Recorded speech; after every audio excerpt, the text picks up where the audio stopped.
Live from the Talking Joe Studios. It's Talking Joe.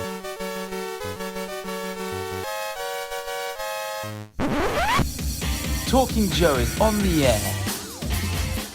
Hey, welcome to Talking Joe. Today we're doing something slightly different to our normal type of deep dive episodes, talking about specific issue. Today we will be talking about the future comic plans and what we would like to see from whatever that new publisher has got up their sleeves.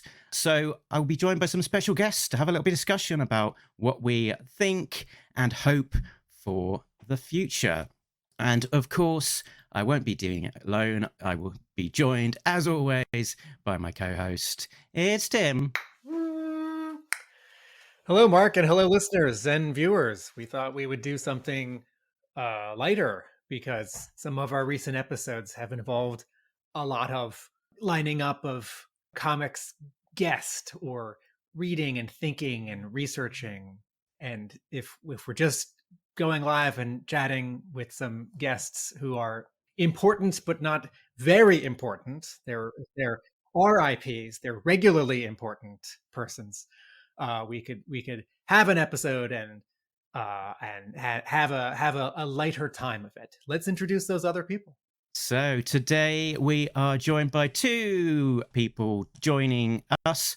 The first of those is Jason Murrell, who you may know as the co-host of Order of Battle. Here he is. Hello, Jason. Welcome back to the show. Good morning, gentlemen. Thank you for having me. Excellent stuff. It's morning for you. It's evening for me. You're Central Time, right? Yes, so it's noon here while you're cooking dinner. Yeah, I've just had my dinner. Bacon, pasta. So thanks for joining us again. And we've got a new person to our show, at least on screen and on audio, but has sort of been somewhat of a friend of the show for a little while. And I do have a jingle. Bryan, a real American Bryan. There we go. Is there room for two real Americans here? Or three? I'm not, I don't want to rule anyone out. Certainly not four. Hello. Welcome, Bryan. How's it going? Where are you today, Bryan? I'm in my Real American Bryan studio in Indiana, but I'm very happy to be joining you guys. It's an honor. Thank you. Great to have you on. Yeah, I've been thinking about how do we bring you into our fold, and it occurred to me as we're doing this that you'd be a great person to be talking about the future of G.I. Joe comics. And we're live today, so we'll have other people who will be, welcome to chime in the comments. I think we've got one of your friends in the comments already, Johnny P. Indeed, yes. Hello, Johnny. Thanks for chiming in. We have got Backwards. Hello, Backwards. And we have got someone who may have opinions and thoughts of the future of the G.I. Joe comics, but is probably NDA'd. Diana Davis. She's excited to see what we want. Wow. Good to have you on board too. I missed the memo about the beard. I haven't had a shave today, but I think it's safe to say that the three of us have lifelike hair, and Mark is a '60s Joe, not a late '60s, '70s Joe. And Backwards says that he's been on the ground floor with you, Bryan. He's one of your first 25 subscribers. Oh, nice. Well, thank you, Backwoods. Yeah, before we get into it, I think, Tim, you wanted to explore what's over Bryan's shoulders, because his room does look interesting, doesn't it? Bryan, I see some CGC graded G.I. Joe comics sealed in lucite. I see an Andrew Wildman cover. I see that Paul Ryan cover for SFX. I see issue 1. I see 26. I think I see 26. What else? I see 155. I see Devil's Due 1. What's the first one on the left? What's the fifth one? The first one is the Helix issue, The fifth one is the Dead Game Virgin issue with Snake Eyes on the cover. Okay. Oh, and then is that white one between 26 and the Treasury Edition? Is that the Hama sketch cover with Snake Yep. Eyes' boots? Yeah, and the 3 on the far end are the Treasury editions. So. Oh, right. Okay. And then behind you in general is this is a mixture of comics and Star Wars and Joe. Is there a certain focus, or is it a little of everything? A little bit of everything, but mostly Joe. I think half of the cabinets are classified Joe figures. Then a bunch of my Joe books are over here. Cool. And Jason, are you just in your lounge? I think I can see a roadblock and maybe a snow job just over your shoulder. So when I normally do video, I'm in the other room with the bookshelf and all the toys, but right now we have the flag set up and all of our Sky Strikers out. So I'm in my bedroom. Yeah. So that way is a graffitied APC, the Nomura Star Blazers, everybody's favorite Cobra. There's my roadblock display. And this is actually a test shot of Roadblock 94. So and it's basically a big roadblock. Just over your shoulder behind you, do we see 2 boxes of Sky Strikers? And yes. A cat. A small black cat. Yep. I have one in my lap and one asleep behind me. Okay. It's funny because with the way that your camera is, the Sky Striker the box looks so small. Yeah, but we got 2 of the HasLab Sky Strikers. I would have loved to have ordered 5, but 2 was what the wallet could afford at the time. We Cobra stickered one of them, which I thought was silly when they announced it, but in hand, it's a lot of fun, and the stickers are fantastic. So even though a year ago I was like, oh, that's dumb, today I was like, hell yeah, no Joe right on the side of the Sky Striker, which happens to me a lot. There's a lot of G.I. Joe that as an adult I went, that's kind of dumb. And then I got it in hand and I went, I love it with all my heart. So we have 13 Sky Strikers in the air today. Well, A does. There's only so many that can fit on the flag. I sort of hesitate to wonder how they actually take off, but that's a problem for the logistics boffins, isn't it? It's the 11-year-old and the air boss. Yeah. My brother's childhood Sky Striker is down the hallway in the other room. When the last 3 moves in the last 20 years, it's the toy that, because it's sort of big, didn't always easily go into storage. It's like, well, that can just go on top of that box, and then all of a sudden it's on my wife's dresser. All of a sudden it's been on her dresser for 6 months. They make some nice acrylic displays that it can either be banked or, in vertical lift. So we use the vertical lift because they are so large and we don't want to hang them because we want to play with them. So the vertical lift stands allow us to line up like 9 or 10 of them on top of a bookshelf without being too intrusive to the rest of the house.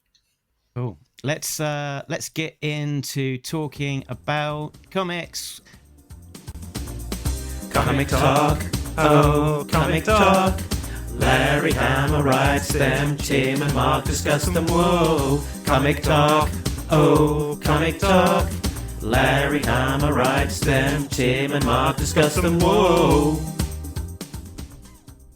So we are gathered here today to sort of ask some questions about the future of the comics, and I've sort of divided this into Larry's World, the ARAH book, 301 and beyond, and what else might be going on. So this is the question that I asked over on Facebook.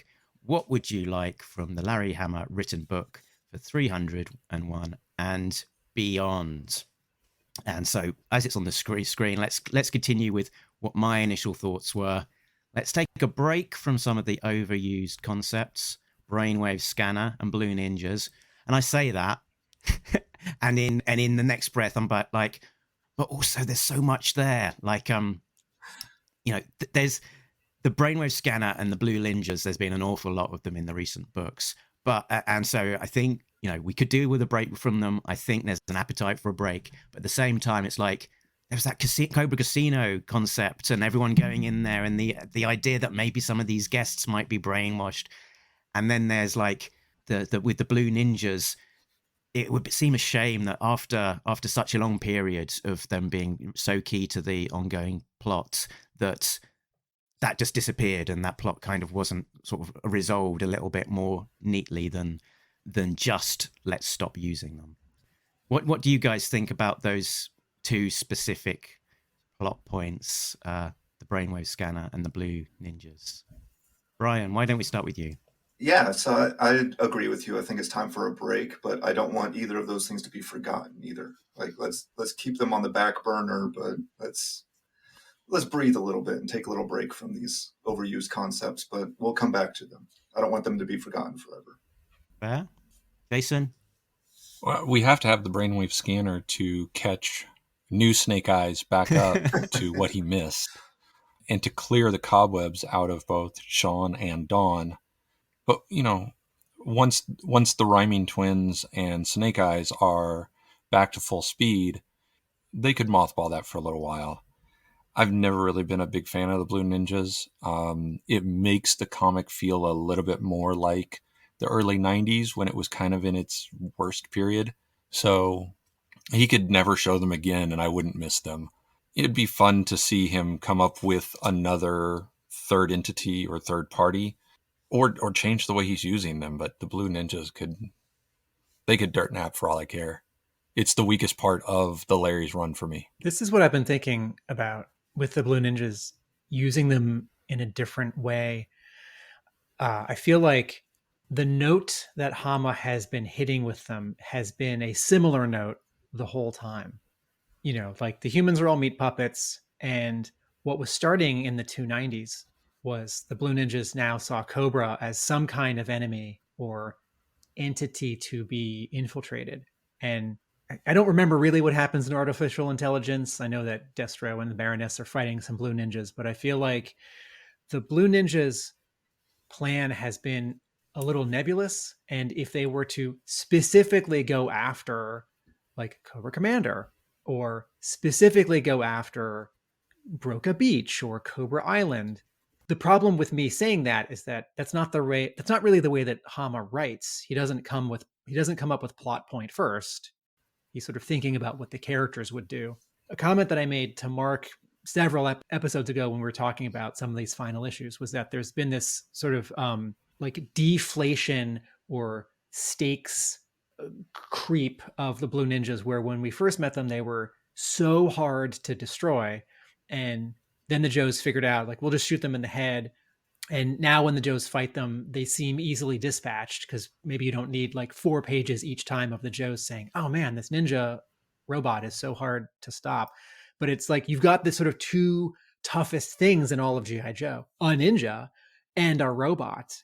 So if they're going to stick around, I'm not actually rooting for every time they show up it being half an issue to take even one out and some Joes get injured. But if they're going to show up, I do want them handled in a different way. But I do feel like, just for, even if 301 is kind of one, I do want them to show up somehow in the first, 10 issues. Well, I would like too to hear more about the fighting style with Helix's mom and stuff. That I felt like that was a story thread that was started and then just kind of like forgotten about, and we moved on past it. That's my dilemma. That there are those little interesting things that were introduced that it would be nice to follow up, like the Helix connection with her mum's fighting style, and so that's, for me, is kind of where it's a shame that if we wouldn't see them again, it would be good to touch on those potentially more interesting bits. Just the bit where the Blue Ninjas decide, Alpha 001 or whoever decides, okay, this week we're going to attack Destro. This week we're going to attack the Joes again. Or this week we're going to attack Cobra. Or this week the G.I. Joe team is going to attack our factory again. It's that element of it feeling like it's not really advancing, and also, as it feels a little bit like they're just being used to some degree as cannon fodder, just something that the Joes can easily fight with, dispatch, destroy, with, as you say, a diminishing sense of jeopardy. Also, they're sort of like Cobra bats in that there are an infinite number of them. And what's interesting to me is Alpha 001 as a character and some concern that Alpha 001 could run out of supplies or blue ninjas. Because if there are like 75 million of them, then they're always going to be a problem. If there was, and again, this is an artificial sort of plot layer, but if the factory blew up and there were only 13 left, or 26 left, or 3 left, then it's more like slice and dice as opposed to all of the night creepers. And then the Joes could speak differently, or Alpha 001 could speak differently about, well, I only have this many left, so I'm going to use them for this mission. Or, okay, Joes, intelligence says that there's only 17 blue ninjas left. So now the reader has sort of a countdown, even if Hama's not going to go very far with that. But as long as there are an infinite number, it becomes nebulous, and it's not like boxed in at all. And I want it to be boxed in a little bit. That's a good pull.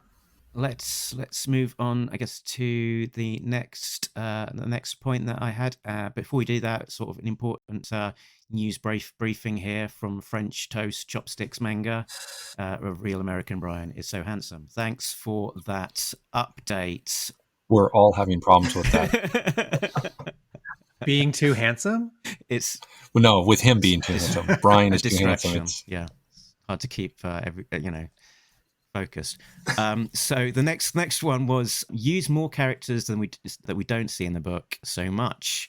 There are more Cobra characters than just Mindbender. We could see someone like Gristle or Tombstone, one of these characters that hasn't, has been introduced as a toy but hasn't really been used as a comic character, or bring back another of the big characters like Tomax and Zaymot, who have been used before, but not a great deal. This IDW ARAH arc is very much on the Cobra side, the Mindbender and Cobra Commander show in terms of the Cobra leadership. So it would be good to see just a bit more variety of characters that were used. I have joked before that it would be nice to just have a little turn that shows Mindbender was never resurrected as a clone. It's just a phantom of Cobra Commander's imagination, a bit like a Tyler Durden figure in his that he's brought to life in his mind. What do you make of that, Tim? Seeing as how I've stolen your idea about Gristle and Tombstone. No, thank you. I really want to see Scrap Iron. And in general, Copperhead and Major Blood and, etc.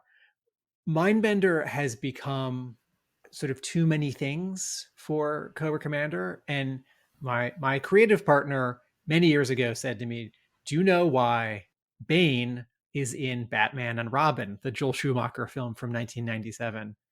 And I said, oh, well, to sell toys. And he said, yeah. But narratively, he's there. So Poison Ivy isn't talking to herself.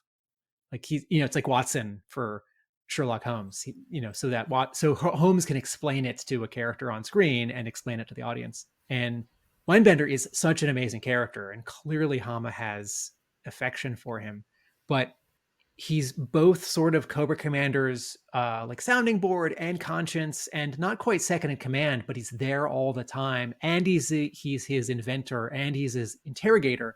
And one of the things that I love so much about G.I. Joe happens in the first issue I ever read, issue 90, where Destro has this flowchart and he's dividing up how Cobra is going to work with Broca Beach and, Zorana and, Fred in the battle armor and Voltar, and they're bickering. And we have lost some of the power struggle or some of the tiers of power.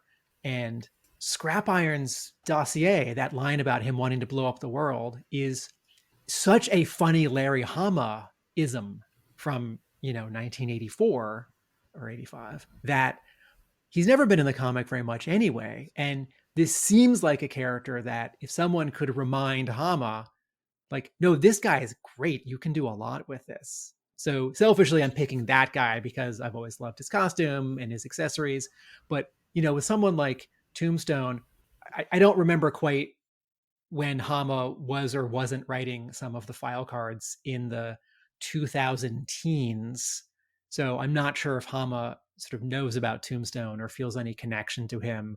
And there are some later figures in the original Real American Hero run where Hama's not writing the dossiers because he like quit and they didn't have him back yet, or they were bringing some of that work in house. And sometimes you can tell when you read it, it just like feels sort of super heroic and not nudge, nudge, wink, wink.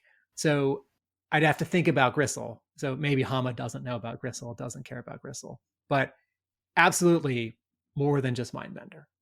Yeah, I popped up on the screen there message on the Facebook group replying to my original question from Stephen Miller, who I think it's fair to say is a Scrap Iron fan. We'll be glad to hear that he's being made into a classified figure. And so his request was definitely more Scrap Iron. And as people that have read the original Battle Action Force comics, one of the highlights of those books was that they would have these solo stories where they focus, have a solo adventure with some of these secondary characters, often having an origin story for them.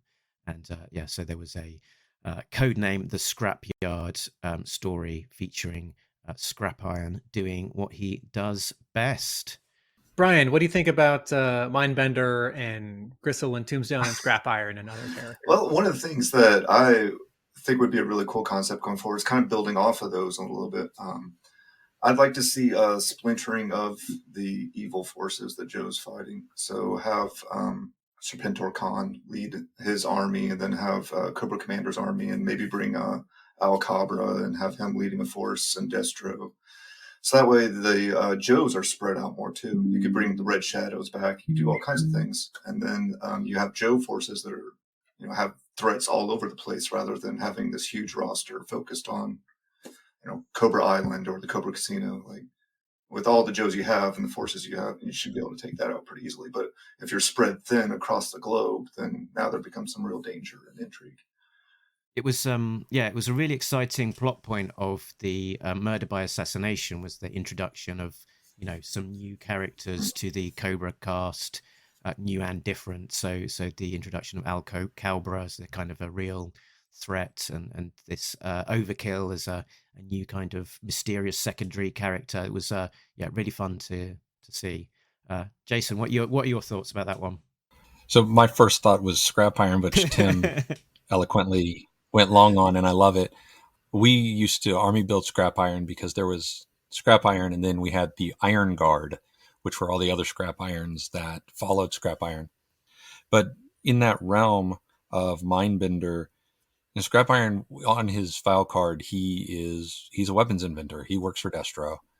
So he's a nice go-between between the two organizations. He builds things. Then you have Hotwire, who's never been in the comic. I don't know if Larry's aware of him, but he was a club convention scientist guy. So he would be a great, you start to build out that science division. We have the Techno Viper that's been very big at the end of the comic. Jeffrey.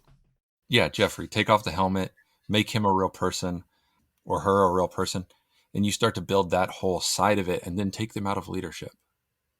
I miss, you mentioned the issue 90, Tim, with the flow chart and all the infighting. And then you go all the way back to pre-20 and, them sitting around the table, each of them having their own thoughts against each other while voicing their united front. And I do miss that. There's plenty of ways bringing in Tombstone or whoever to bring up a natural Cobra hierarchy.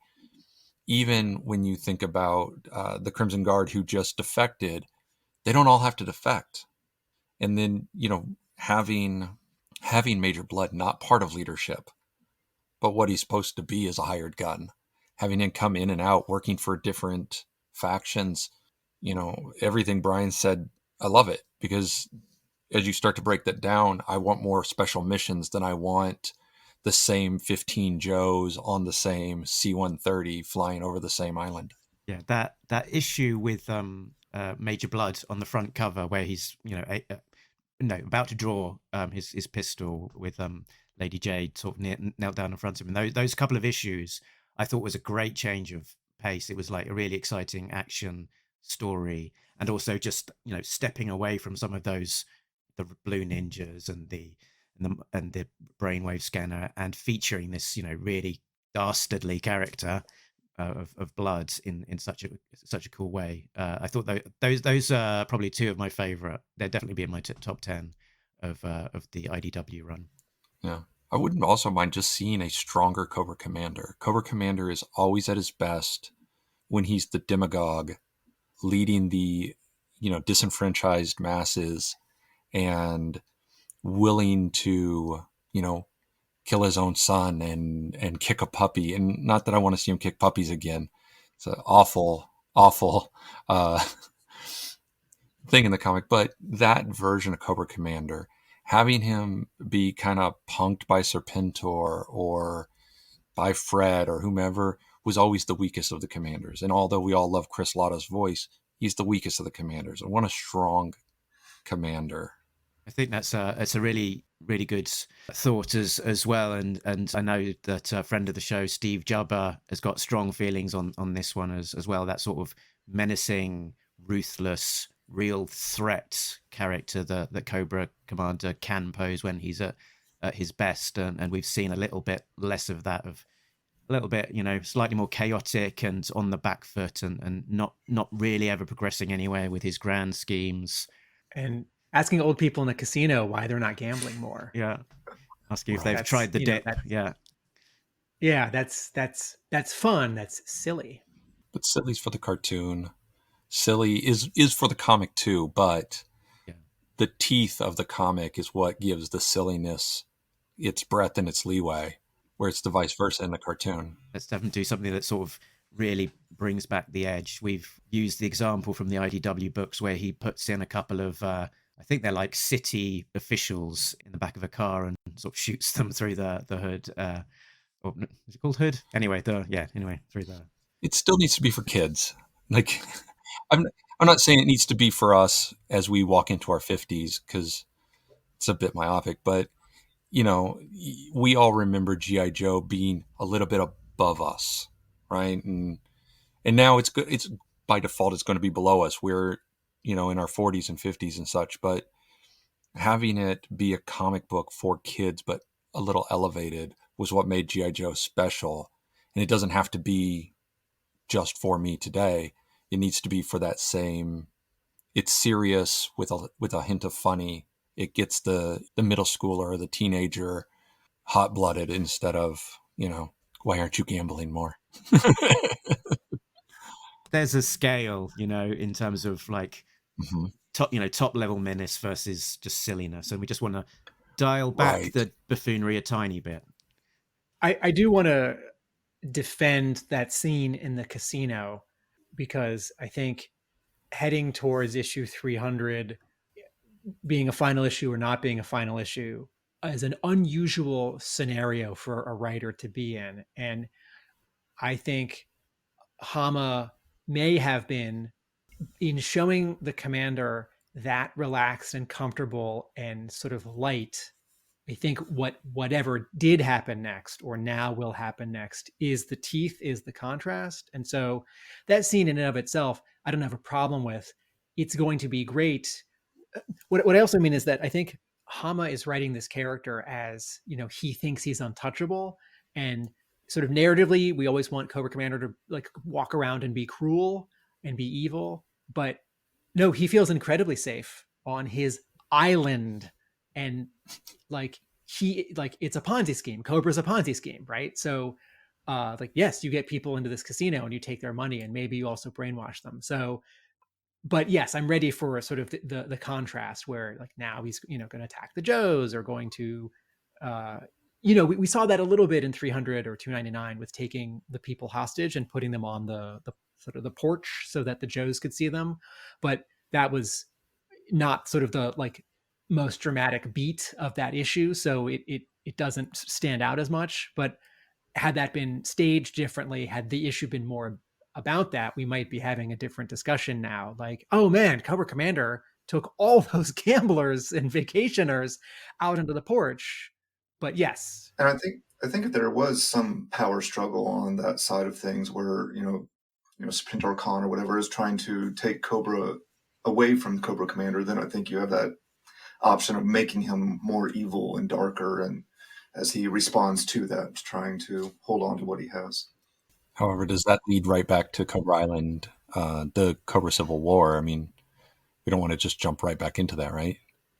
Diana Davis says, remember, the commander comes from a sales business background. He knows how to be lethal behind the scenes and schmooze to get them to do what he wants. I think that scene would have landed better for me if it hadn't been followed up with Serpentor just knocking him around like a child. Because that's what Diana just said is what I just referenced as well. It's the thing that I love about Cobra Commander is he was a demagogue. He came from that disenfranchised, ultimate victim mentality and weaponized it. And then, weaponized everyone else that felt like him, but didn't have the charisma to follow. And I love that Cobra Commander. As a child, I was blown away by that whole idea. And no matter what version of G.I. Joe has been written in and outside of Sunbow and Larry, that is the version of Cobra Commander that has always stuck with me. Yeah, I think the point about the sort of the 1-2 beat of that Cobra Commander sort of schmoozing with the guests is an interesting one, because he's not schmoozing with the guests because he genuinely wants them to be happy and having a fun time in his casino. Really, it's because he's the snake trying to charm them so that he can get them in and exploit them and follow up with his grand scheme, the whatever it was, the brainwashing laundry project that we haven't yet found out about the details of. So yeah, it's. Yeah, if we had seen the kind of the bite, the menace behind that element, then it I think would have probably landed slightly differently to him, instead of it the follow up being okay, and now he's got beaten up by Serpentor Khan. Should we go back to the questions, Mark? Yeah, I was just looking at the comments that have just come in. Shane just sort of noted that around characters and specialities and what that means for storytelling, I guess. Characters have lots of specialities. Scrap Iron as the weapons designer, Zap used to co-pilot, Snowjob as a sniper. Lots of potential for characters to do different things. Yeah, I mean, just sort of looking back at some of those characters and thinking what it might suggest for scenarios that would play out in the stories it's quite interesting. Lots of opportunity there. Josh had a very specific question about the future of the comics, which was any ideas on the last IDW trade paperback release, which is likely the end of IDW runs, likely when the announcement of the next publisher happens. So when we spoke to Hasbro's Michael Kelly, he reminded us that the license to the back matter will pass along to the new publisher, and so I'm sure they will be very conscious that there is this hole in the reprints of the trade paperbacks, because the last volume is, I think, it takes up to, is it 285 or something like that? So there's a gap of about 15 issues in terms of the reprints. So I would think that shortly after we find out who the publisher is and they start getting going, that probably within a few months they'll try and do that TPB to fill in the gaps. Tim? I know a comic book store in Massachusetts that has the final 15 issues for cover price. It's interesting. I saw in the comments relating to this on another board that someone said that they just don't read floppies, so they've not read these final issues. They will wait for the trade paperback whenever that happens. I think it's possible that the new publisher will not, in the first 6 months, issue a collection of the final IDW issues, because they would just want to focus on their material. So if they do a new series and a second new series and maybe like a mini series 6 months in, then 6 months in, 12 months in, that's 2 or 3 collections of their new material. And they're making a big splash with their new stuff, and to say, oh, also the final 15 issues, it's like, the first thing that Marvel did when it got the Star Wars license after it ended at Dark Horse was make its own stuff and reprint its own new stuff, and then announce reprinting its own old stuff from the 70s and 80s. And then they got to the Dark Horse stuff. I think the counterpoint to that is just in terms of this final volume, and I think, I agree about most of the other IDW stuff. Reprinting that is not going to be a priority. But because this last volume has never been reprinted, and because one of their first issues will be 301, which picks up from a cliffhanger of 300, which we assume picks up.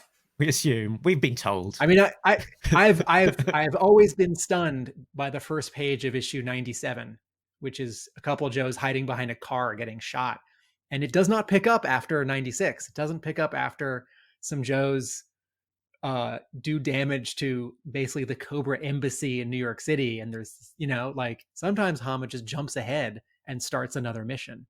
We'll kind of when he's at his best, honestly. Yes, this is a Hama-ism that I love, where there's a cliffhanger. I feel like this is sort of the anti-Bendis, right? Like I read a Bryan Michael, and I like Bryan Michael Bendis comics, but his stuff is very moment to moment, and there's a cliffhanger.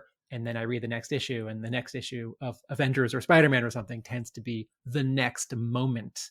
And Hama will sometimes jump ahead an hour, a day, a week, or we're just on the C-130 somewhere else. It's like, I guess Chuckles is investigating the Hindu Kush, and I'm going to have to wait to know what happened to, Roadblock in that car or whatever. There was a question prompted by one of your comments. Jim Smith needs the name of that comic book store, and I can do better than just giving the name. I can play something. Hub Comics, your local comic store. Hub Comics, in Boston to explore. Hub Comics, your local comic store. Hub Comics, comics and much more. Hub Comics in Somerville near Boston. Check out hubcomics.com for details. Hub Comics.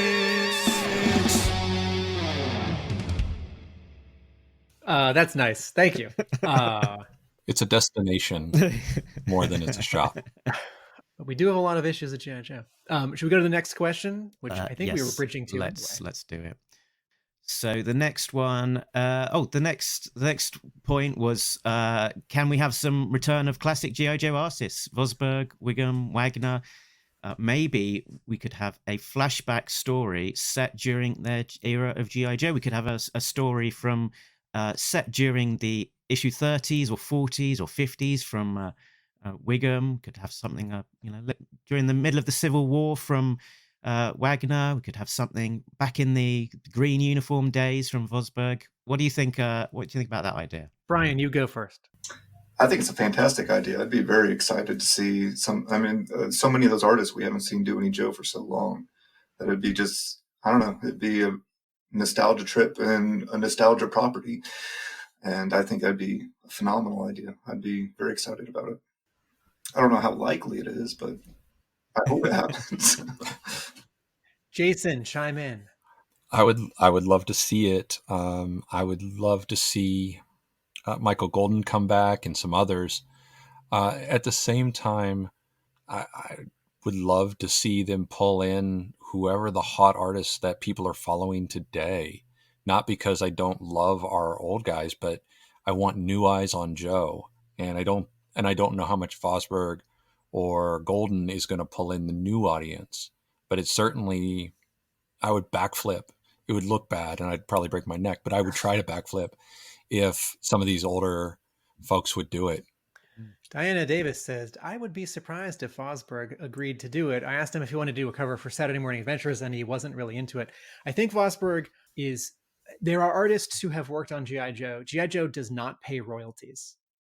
So when IDW reprinted Marvel issues, the artists who drew those issues and the guy who wrote them don't get paid again. If you draw a Spider-Man story in 1983 or 2009, and then a year or 5 later, Marvel reprints it, you get $5 or $10 or $20 per page. And the artists who have drawn many, many, many issues at Marvel, that becomes a small but nice revenue stream. Because if you've done popular books that stay in print, if you did like a year on X-Men and they always go back to that year, you get quarterly checks. And at IDW, G.I. Joe did not pay those kinds of royalties. And similarly for the artists who were drawing new issues at IDW, when 6 months later there was a collection, they did not get a royalty. And a new publisher could make a different agreement. Some of the dollars and cents of it may argue against that if a new publisher is paying a lot of money to have the license from Hasbro and is like giving Hasbro a cut of all of its profits, in the way that if a publisher has something homegrown that they own, they're not also sending some money over to a toy company. In terms of returning artists to G.I. Joe, I would love to see it. I don't want to necessarily... Okay, I'm of two minds, because if there's a story set during like Rod Wigham's run, I'd love it if Wiggum drew that. But I also don't like the standard that sets, where like this happens a lot at Marvel, where there's a flashback to the 60s and Marvel has an artist draw it kind of like Jack Kirby, or the artist just does it because they want to. And that's really fun. And that's a good visual cue for us. Like, oh, okay, this is taking place during the 60s and with these older comics. But it starts to suggest that a story that takes place in the past can only be drawn with an old school style, or that a flashback needs to be drawn in a different style from the contemporary story. And if you extend that forward, it starts to pigeonhole artists. So if you had a run of G.I. Joe right now, and a younger artist who draws in a very modern style was drawing it, and you had a flashback, like there might be a small cue, like the colorist does it in sepia tones or black and white or a limited palette, or maybe the artist like draws it with a little less detail or inks it a little differently. Like that's fun. Like we have flashbacks in movies with sort of a different soundscaping or sepia tones or black and white. But when it becomes sort of the whole visual style, it then starts to argue that like, oh, you couldn't have Rod Wiggham draw a new story for G.I. Joe, a contemporary story, because his art is for like the older stuff. And even though I would like to see that, I don't want an artist to get pigeonholed. And I want Marvel to be able, for example, to be able to tell a story that takes place, like 5 minutes after like Spider-Man gets his powers. And I want them to, if they want to hire the like hot new artist who draws in a modern style, to draw that story that way. So I'd like to keep it more open, where if a returning artist to G.I. Joe is interested in drawing a G.I. Joe story, then the discussion is more like, well, what is the story that they want to do for G.I. Joe or with Larry, as opposed to like, well, where can we put them that makes sense? And I think it might be disappointing to admit that some of the returning artists, though that would mean a lot to longtime fans, it might not move the needle in a catalog for new readers and like store owners who are ordering that. It's like right now, 4 days from now, an issue of X-Men Legends is coming out, written and drawn by Will Spertasio, part 2 of a story that takes place right before Uncanny X-Men 282, his second issue of X-Men from 1991, when Bishop first appears. And it's like what Bishop did right before that issue. And I thought when this was announced, cool. And I read the first issue, it was okay. And it's like he should be able to draw like current issues of X-Men. And like the whole point of that X-Men comic, X-Men Legends, is it's like these are stories that like fill in some gaps or it takes place in the past.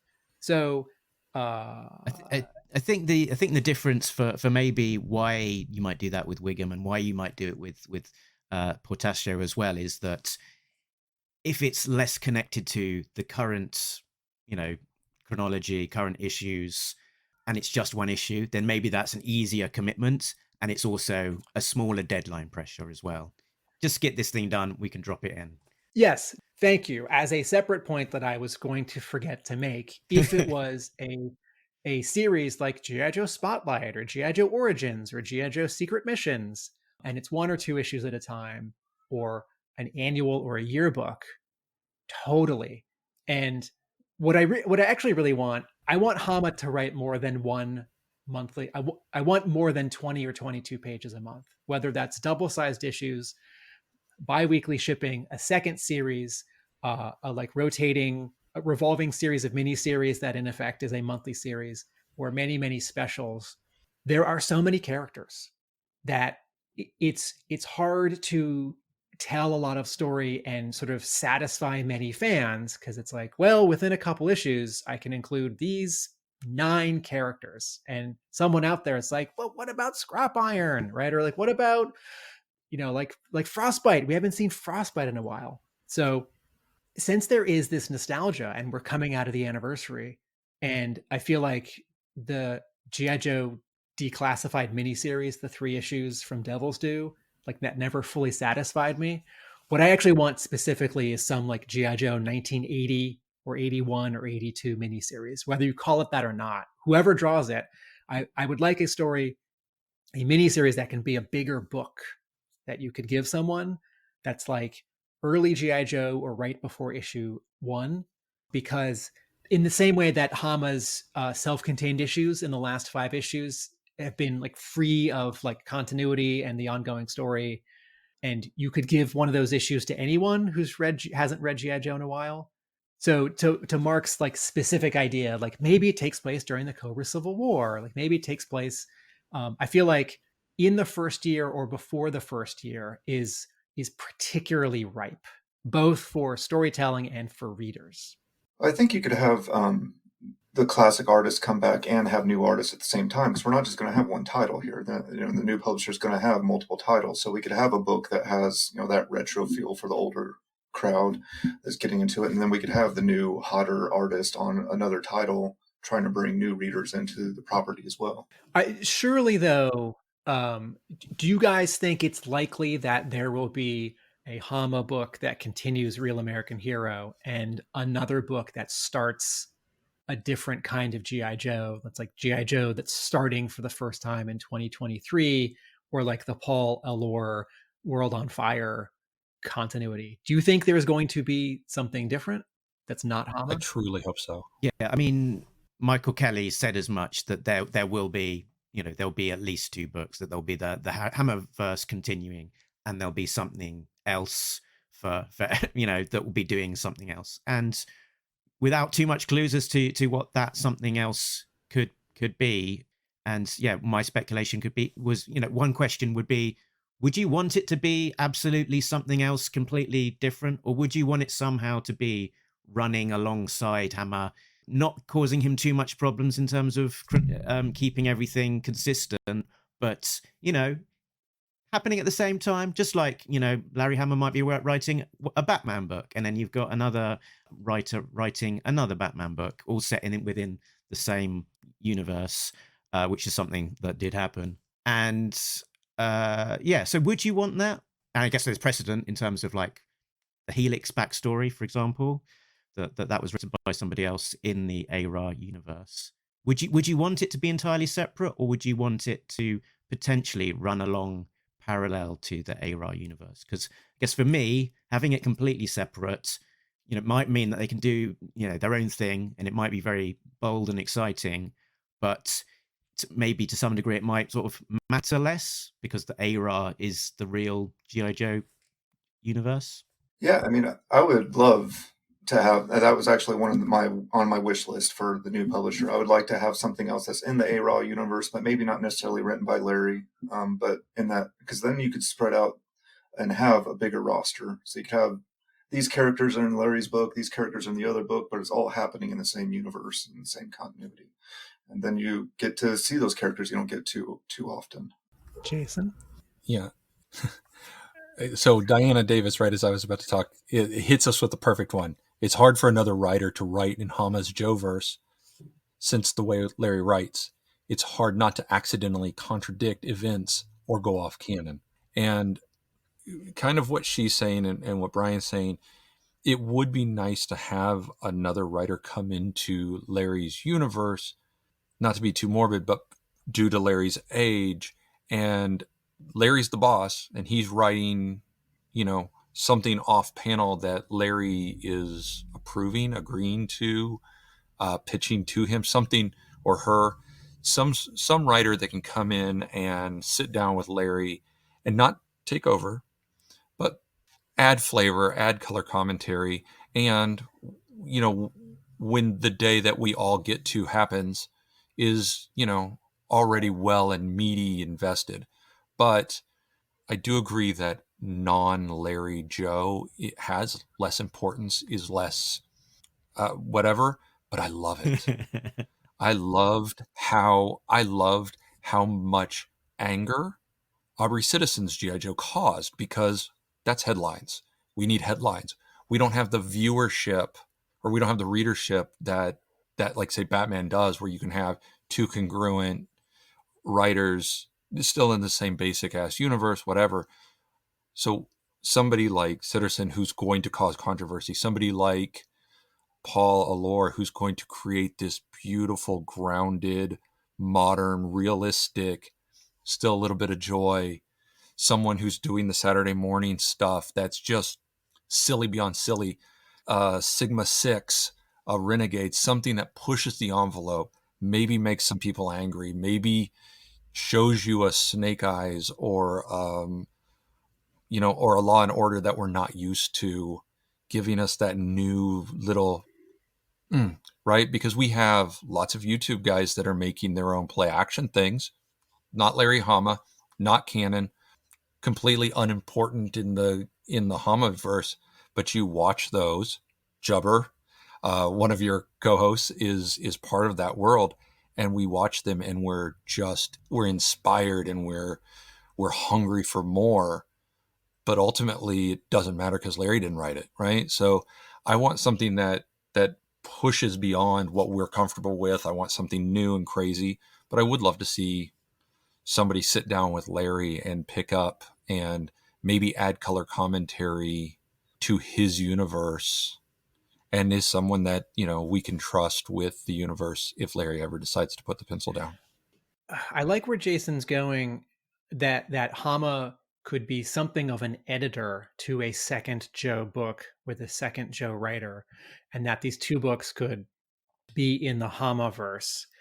But to hear one or two viewers chime in, and Jason also, like a Paul Allor World on Fire book, I think we run the risk of a second book that is like Hama, sort of agrees with Hama, but isn't technically him writing, that just ends up being the spin-off where the readership of it is 60% of the main book. And that doesn't do us any good, besides like me just wanting more pages of story. And what you get for a Snake Eyes Dead game, for a Sierra Muerte, and to some extent for a World on Fire, is attention. And it's funny because there are some comparisons, and they don't all work all the way. Like, one comparison is X-Men. You have Chris Claremont writing Uncanny X-Men for a long time. He's the only person writing that book, and then he's the only person writing that book from 75 to 82 when New Mutants shows up. Right? There's a spinoff, and he's writing it at the beginning, and later on, someone else takes that over, and then later on, there's another spin-off, X Factor. And because there are so many characters and there's an editor or editors, like those two books, those three books agree, even if they have sort of a different flavor and different cast, and then they can have crossovers and make money. But what you don't have there is something like an X-Men cartoon that's sort of also grabbing the spotlight and elevating the brand. So like G.I. Joe has these two poles, or maybe these three poles. You have all the stories from Hama. You have the cartoon, which everyone just knows the cartoon, even if they haven't really watched it. And then you, of course, have the toys.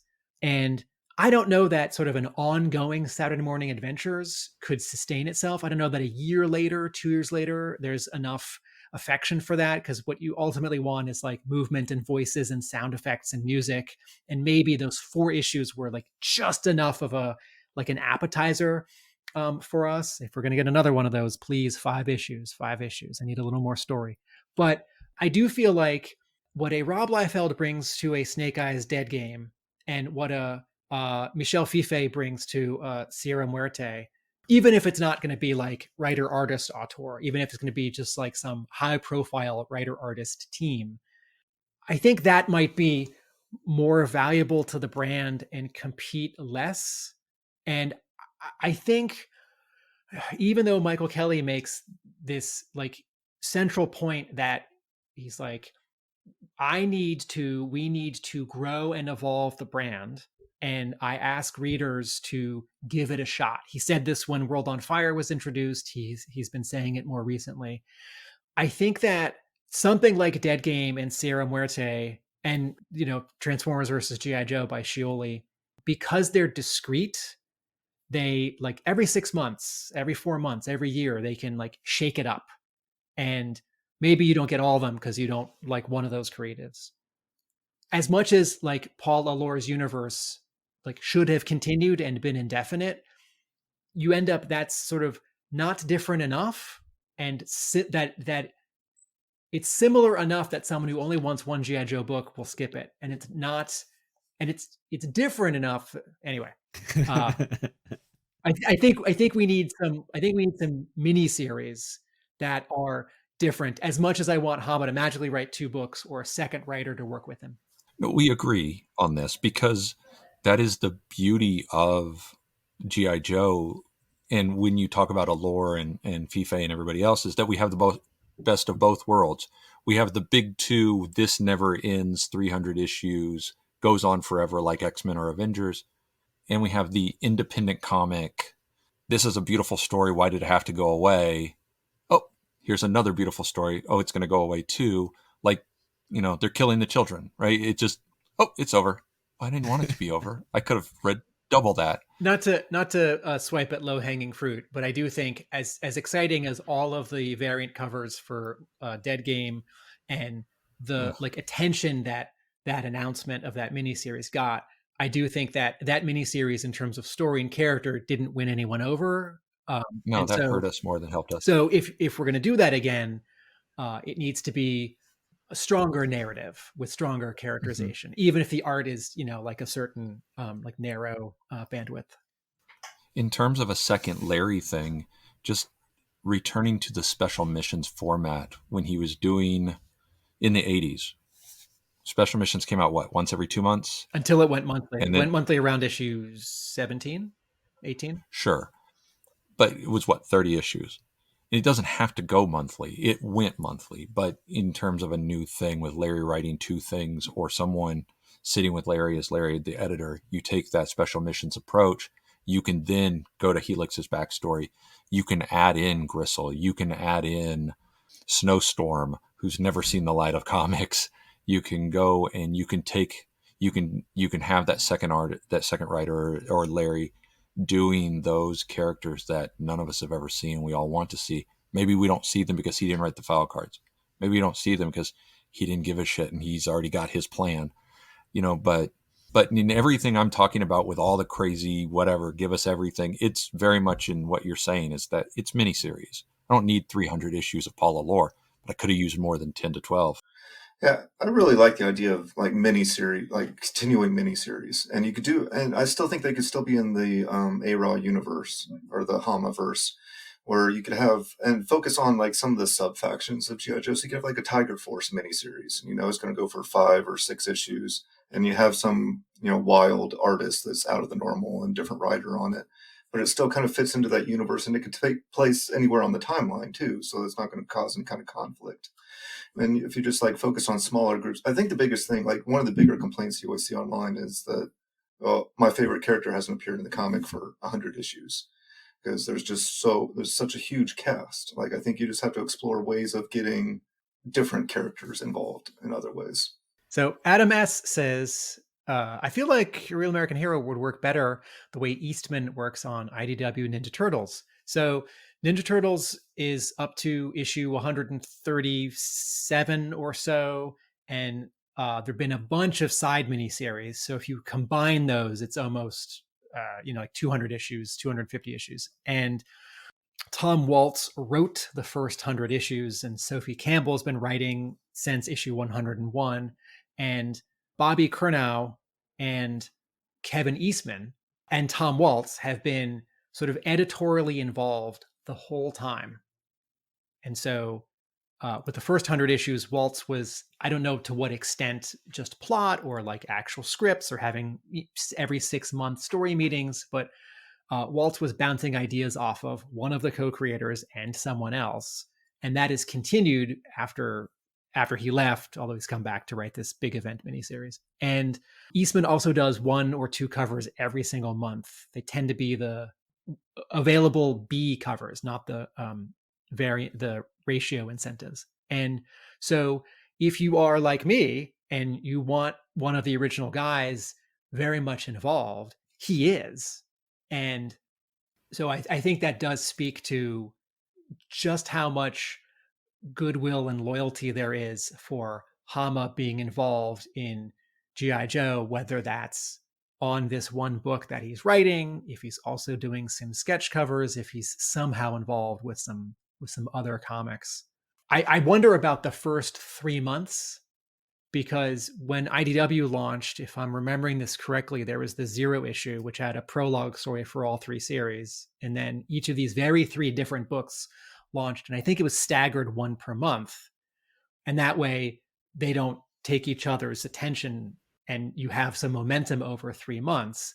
But 3 books is a lot for this brand. Batman can sustain 4 monthly books, 25 family related books. It is actually that number right now. Half the DC line is related to Batman. He gets around for an orphan. So, whenever the new publisher comes out with 301, we're going to have, a month or 6, I think, before the other thing or things start. And we all have some homework to do. I don't know how much my pleas in previous episodes of Talking Joe to get people to write emails to the IDW letters page to say you're out there and to tell Hama what you want. I don't know how much that works, but in the next 6 months, we're all going to have to nudge our friends who are lapsed readers to not just get this new issue number 1 because it's exciting or because of variant covers, but to stick with this book and give it a real shot because the brand needs us. I hope that Diana stays involved. I hope that, they bring in new people. I would love to see some new writers, some new artists.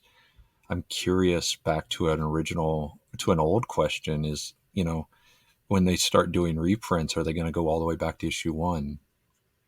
Or are they going to leave IDW's 15 trades available? I'm hungry for all of it. So I'm asking as someone who would continue to buy it, even though I have multiple copies. Diana says, speaking on that, Tim, if you want the Hasbro live stream team to talk more comics, capital letters, please ask them in the stream. So I think would they even see it in the stream with everybody else just criticizing them? I think what this is speaking to, I don't spend a lot of time on the Hasbro stream, but I imagine the Hasbro live stream is very much about toys. And they have said multiple times that they do pay attention to the comments. They go back and read them, etc. So, I think it's so. Then we send them as much love as we can. All right. So 2 kinds of homework, everyone. You have to nudge your friends to buy the new series and not just show up for the first month and a bunch of variants. At Hub Comics. No, at many comic book stores. Please go to your local comic book store, and also to communicate with Hasbro in this very easy way that we can. Diana says, ask them in the stream, ask them in letters, ask them on social media. We've spoken about the potential way that they might collect the story in the future.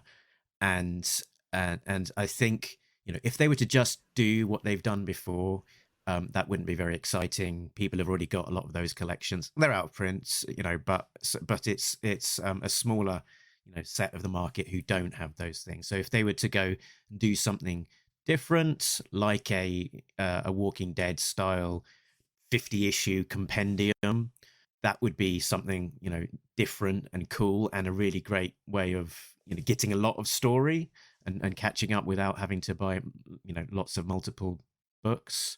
I doubt they'll go keep on going with the hardcovers that IDW abandoned, because if those were selling great guns and being really profitable, they'd have kept on going. So I have a blog post in me that it's going to be very hard to write, which I've been thinking about off and on for several years.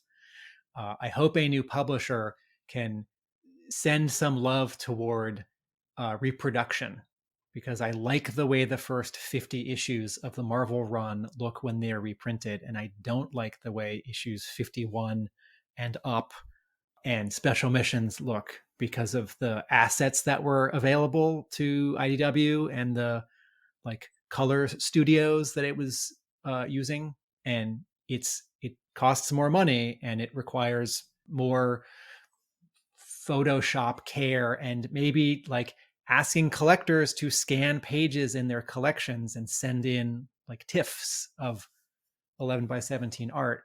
But if you pick up the Serpentor hardcover that came out recently and you turn the page from issue 50 to 51, it's like you can just immediately see all the lines get crunchy. And anyways, that's so I have a big blog post in me that I may try to write, which has some examples. And I wouldn't even mind if they just scans the original issues without cleaning them up too much, because then you get on the paper in the scans that original slight yellowing and the paper texture and all of the imperfections that you had, which is how the colors were created, to be produced on that basis, and the sort of the vibrancy of the absolute crisp white paper and the really, really bold, bright colors in the modern editions. I know a lot of people find them unsympathetic. Bryan, when you doing your rereads, what's your preference? Do you go back to the original, slightly, newsprinty yellowing paper, or would your preference be to go to a more modern, bright edition? Well, so far in the rereads that I've been doing, I haven't hit that wall yet of getting past issue 50. I think I'm about at 40 right now. So I'll have decisions to make once I get there of how to do that. But so my preference would be to have new modern paper, but corrected colors like Tim was talking about, more care put into them so the artwork looks the way it's supposed to. This will be like 3 paragraphs if I ever write this blog post. But if you're wondering, one of the details that I'm talking about is contrast. If you print 100% yellow in the 80s on dull absorbent newsprint, the relative brightness, the contrast between the bright yellow and the bright of the paper, which is to say they're not very bright, that is not a lot of contrast. If you put 100% yellow in modern printing on glossy, bright white paper, the difference between the yellow and the white is high, and also a ton of light is reflecting off of the paper from your light bulbs and the sun. And there are arguments to be made about, like, you make it look as good as it can, you make it look like it used to, you make it look like as good as it could have back then. There are philosophical, artistic arguments, but if nothing else, the black line needs more care. We had a couple of comments that are sort of intersecting ideas. One of them was from Josh saying that he wants stories pre-Marvel issue 1, and you were talking about maybe G.I. Joe declassified type stories, even though you weren't 100% satisfied by that original series.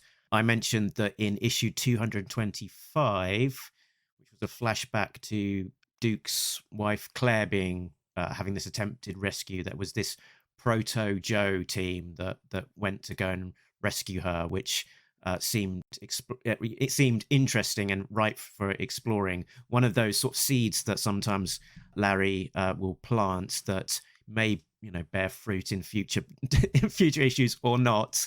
Given that was 225 and we're now at 300, it has been a long delay, but it's something that I think would be fun to explore. And the sort of slightly intersecting idea is that we've had a couple of guys in the chat there, Writer's Quest for Glory, saying, I'd like to see stories focused on the late 80s figures that had no time in Toons. And Pendragon Design and Toys there saying that his opinion has been to keep ARAH firmly set in the 80s. The 80s have endless potential, and things like Stranger Things have revealed the staying power. So I guess G.I. Joe as a period piece, ? I think my big concern, and Jason has talked about it a couple different times, is how do we bring new readers into this book? And I'm not sure if we just stick it in the 80s, if that's going to bring any new eyes onto the book. Also, there, it's like The Simpsons, like 20 seasons in, they have cell phones and then smartphones, but they're still the same age. So it's definitely 2023 in GI Joe because of, iPads and drones, but they still refer to flashback. There's still flashbacks to Vietnam. I think if GI Joe were to have a discrete ending, I think you could sort of lock it in a time. Like, I think if there was my actual argument for a new live action movie would be to set it in 1982, right? You like solve a lot of problems. It's like the Transformers live action movie Reset with the Bumblebee movie. Set it in the 80s, right? It's like, we're not going to worry. And like, most people don't know that like there's been a GI Joe comic running the last 12 years. And so to them, it is the 80s. And I think a lot of people sort of who follow comics sort of don't realize that GI Joe went past 1989 into the 90s and ended in 94. So I think that argument for keeping it in the 80s, I think some version of that does make sense. But yes, to Bryan's point, that also bumps up against bringing in new readers and making it feel modern or contemporary. So I think the sort of compromise is what Hama has done, which is it's all these characters. They haven't really aged. It's now, but we're not going to worry about how many years it's been. He quit saying Vietnam and he starts saying East Asia, Yeah. right? Yeah, like, yeah. I don't know. I think from a miniseries perspective, just having a locked in the 80s would be great. Mm-hmm. Or when you talk about a Proto Joe, having that that and you made the real flocked hair joke at the beginning of this, having that kind of story, both Proto Joe and modern contemporary, taking Joe into more of an adventure team would be an amazing miniseries, a fun read. Not necessarily straight Ben 10ing it, but certainly, the roots would be adventure team, right? If Joe Colton is the original Joe, he was military, he became the adventure team. Hawk and Duke would be old enough to have been with him on adventures outside of Korea and Vietnam for both of them. You could really build something with that, and it would be fun. And then you take it into the Proto, where, I mean, hell, half the ninja staff would be a great adventure team. So I like this idea. I can imagine Hama's not interested in doing 100%. 70s Hasbro toys. And the Revolution era IDW comics did that, where they made a link between original Joe, Adventure Team, into the Real American Hero characters, even if not the Hamaverse. And I think for every page you spend on other Joes besides Joe Colton, who are like pre-Joes, that's one less page for Snowstorm and Big Boa and the Astro Vipers and the Hydro Vipers. But we're also talking about mini-series, not that's Larry true. Hama. Because Larry made the connection with Joe Colton and then left it. Yes. And Jane, right? So we have G.I. Nurse and we have unnamed G.I. Joe that lasted for 13 years. He's done that. He did that connection. He did it in issue 84, 85. And then he's done. He made the connection. We're good. But miniseries and grabbing some new writers, some young writers, men and women who are in the trenches today writing really fun adventure-y things, doing an uncomfortable for us take on G.I. Joe that is very adventure-y, could be that link to new readership. I also wonder if, not being a part of Marvel or DC hurts in terms of eyeballs. What do you mean?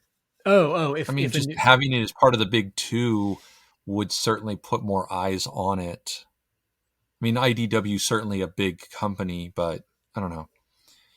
I love Larry. I love Larry's vision. I love his path. I love that Larry has a stinker issue, and then 2 issues later, it's the best he's ever written. And who gives a shit, because he's writing the next one, and we're armchairing it. But having all these other things, and you're right, can it sustain all the sales? If it could, would IDW have done more? But I'm always going to be the guy buying, so I guess it's easy for me to say do more. We've lingered a lot on the thought of what we would want Larry's book to be like, what a second book running alongside that might look like, or we might want to be. But if there was to be an entirely separate book, what do you think? What do you think you would want that to be? What would be your ideal non ARAH book? Bryan, do you have any thoughts? I don't know. I really like the beginning of some of the different stories that IDW was doing out of the ARAH continuity. I just think so many of them were cut short or felt rushed at the end, to like rushed, and now it's not as good, so now we're going to cut it short. But I think some of those had really good starting points. I mean, anything like that. The World on Fire stuff in particular. World on Fire. Are you also referring to when the Chuck Dixon series started, when Cobra started, when Origins started? Yeah, that early Chuck Dixon stuff I think was very promising, and definitely felt like something that I wanted to read alongside of Larry's book. And then it kind of got a little convoluted when you started crossing over with the other properties and things. But all those, I mean, well, most of those, I thought were really cool and fun ideas. So I'm open to reading anything that's put out there. I don't know. I don't have any particular ideas on original ideas I want, but I'm open to reading what other people create.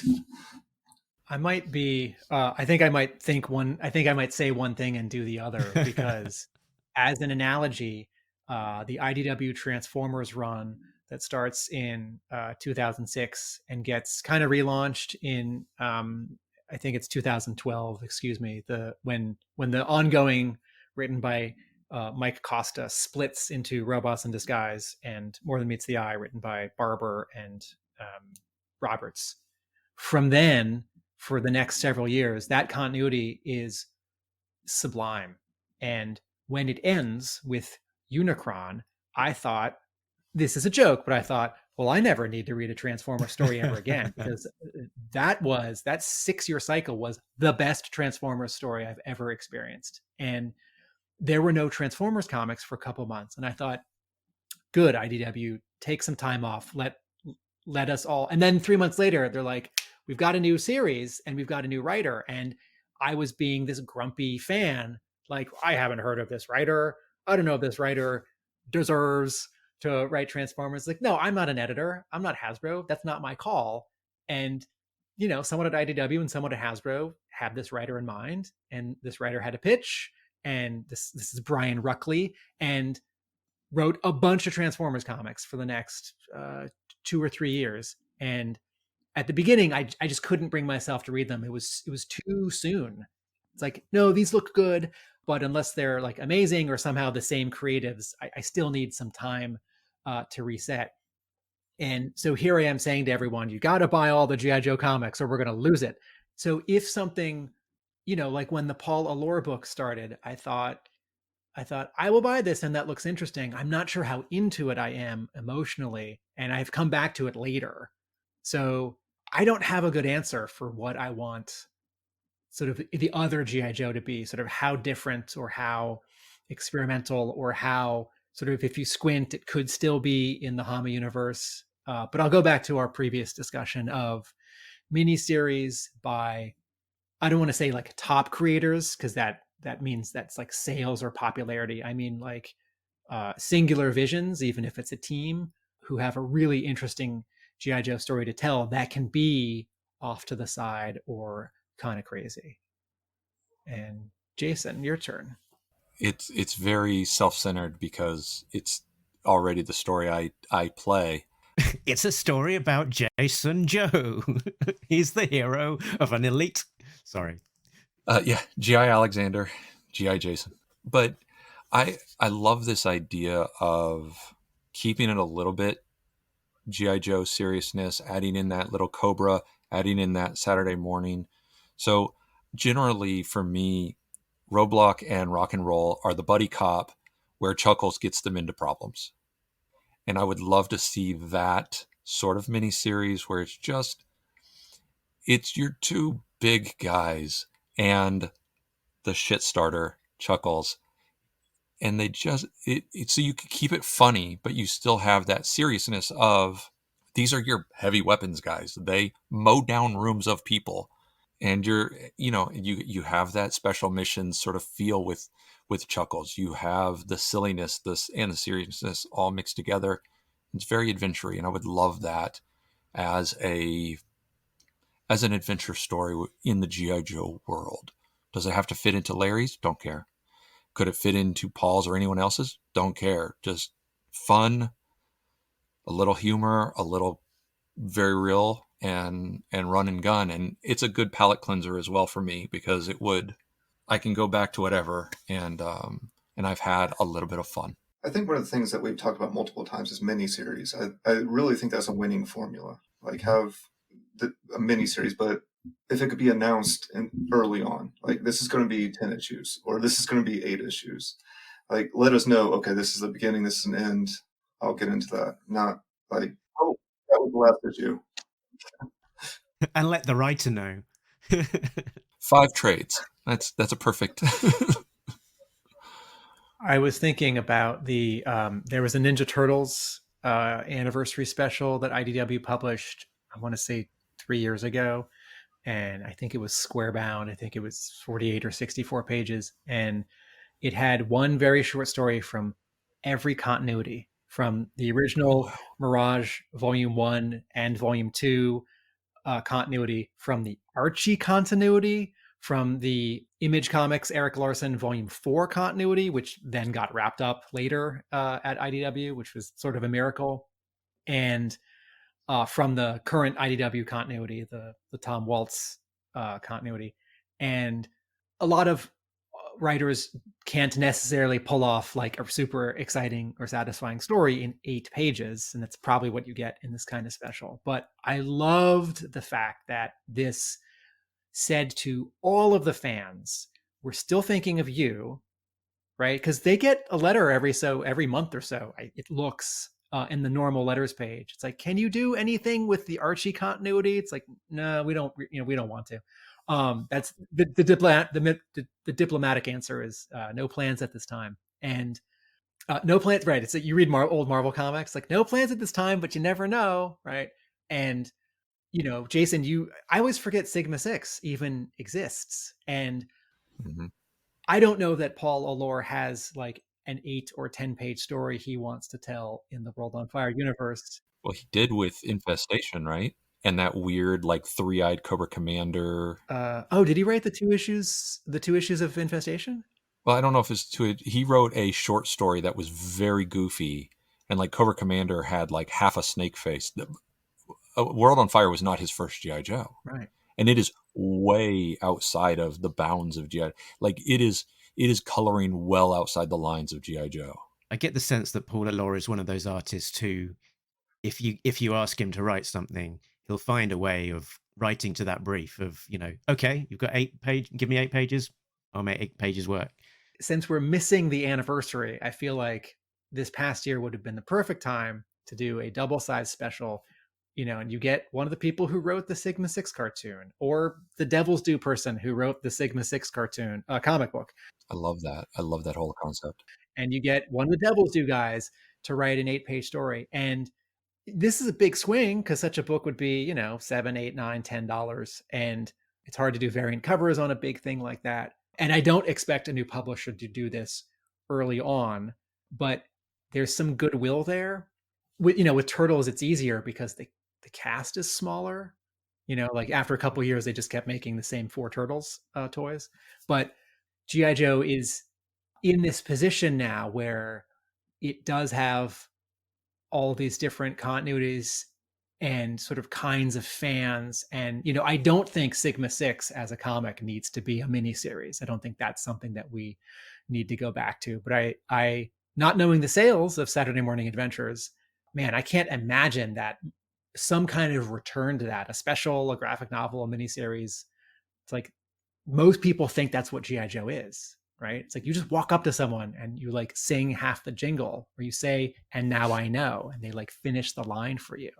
I think you've been sort of walking into this already a little bit. So the thing that I think I would really like to see, and I really like what Bryan said, actually, that, I don't necessarily know what I want.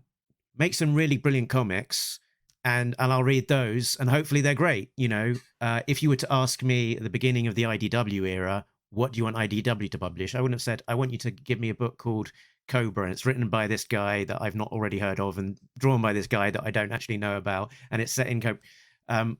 It's not necessarily the idea always. It's the execution as well. So I'm not going to say, give me this idea, this combination of characters, this event. Get some great creators, let them have at it, and hopefully we'll have a great comic at the end of it. I would love to hear some of the pitches from Diana, since she has the ear of Larry. Diana says, I don't pitch comics, but sometimes my ideas have snuck in. Excellent. So the idea that I had was like a Legends of the Dark Knight style book with rotating creators, maybe even a bit of an anthology. So you've got maybe 1 or 2 3 stories happening simultaneously, and get some top tier creators in to give them their chance to do a G.I. Joe story. So if they want to do a one and done, if they want to do a short story, if they only got a chance to do a pin-up, let them have a play. We can look back. We can bring in some of the Devil's Due people. Let them play in the G.I. Joe sandpit again. Kirkman could dust off his G.I. Joe on the Moon story that maybe wouldn't fit anywhere else, but as a little fun thing, in an anthology, maybe it would. Brandon Joe was back doing Snake Eyes Atomic Arcade video game. Let him have another Snake Eyes comic in an anthology, and then sometimes it will work, sometimes it won't, but that's okay. There'll be something else from another creative team next issue, next story. That's my grand vision for something that I'd quite like to see. Maybe this is part of what Diana was nudging us about, communicating with Hasbro. And Hasbro did a great job with comic books. There was a span of, it feels like 8 years from, I don't know, toy people can correct me, but it feels like it was 2008 to 2014, where there were so many Star Wars figures and Transformers and G.I. Joes that came with a comic book, toys. And it wasn't always clear to me if the comic book, I guess Marvel Legends was doing this too, right? And it wasn't always clear to me from the comic book what issue it was, because sometimes it was, I think, the cover of that issue being reprinted, or maybe it was a different cover that had sort of that character that you were buying the toy of. But right now there is no movie and there is no TV show. It's like, we're not Transformers. We're not getting that stuff. And, the people at Hasbro are concentrating on making toys, and the people at New Publisher are concentrating on making comics. And, the people making the comics may not feel like they want to also take on the job of somehow advertising toys. But I do think the people at Hasbro, if not the toy team, then the brand team, and that might be one and the same, have such an opportunity, and dare I say an obligation, to get the word out about these comics. The classified line was this surprise hit, and it's continued and it's gotten bigger. And printing and fitting a comic in with a toy is this whole additional packaging and like publication challenge. And we hear from Michael Kelly that in the case of the Nerf exclusive issue 300 G.I. Joe variant cover, Hasbro published that, not IDW. Or would have done. We don't know the status of the product because it's been cancelled for the moment. All of the orders have been cancelled, so that comic may not happen. But that was the intent. Okay, that they would publish it themselves, so they could work with the logistics to actually package it with the Nerf gun. Thank you for correcting me. I was not following that toy development. But this might be too simple. But if half the people buying classified figures open them, and half of them would read a cool thing that comes with that toy, maybe half of them would then buy another cool thing to read about G.I. Joe on their own at their local comic shop, or from an online vendor. And whether it is a new comic just for that toy, whether it's an old issue that's just a cool issue, whether it's sort of the best issue from the last 10 years that somehow fits that toy. I want the brand, the partners, the fans to sort of reinvigorate and be reinvigorated that it is more than one thing. And that sort of that crossover, that equation of toys plus comics together, it feels like something that's almost been entirely missing from the IDW era.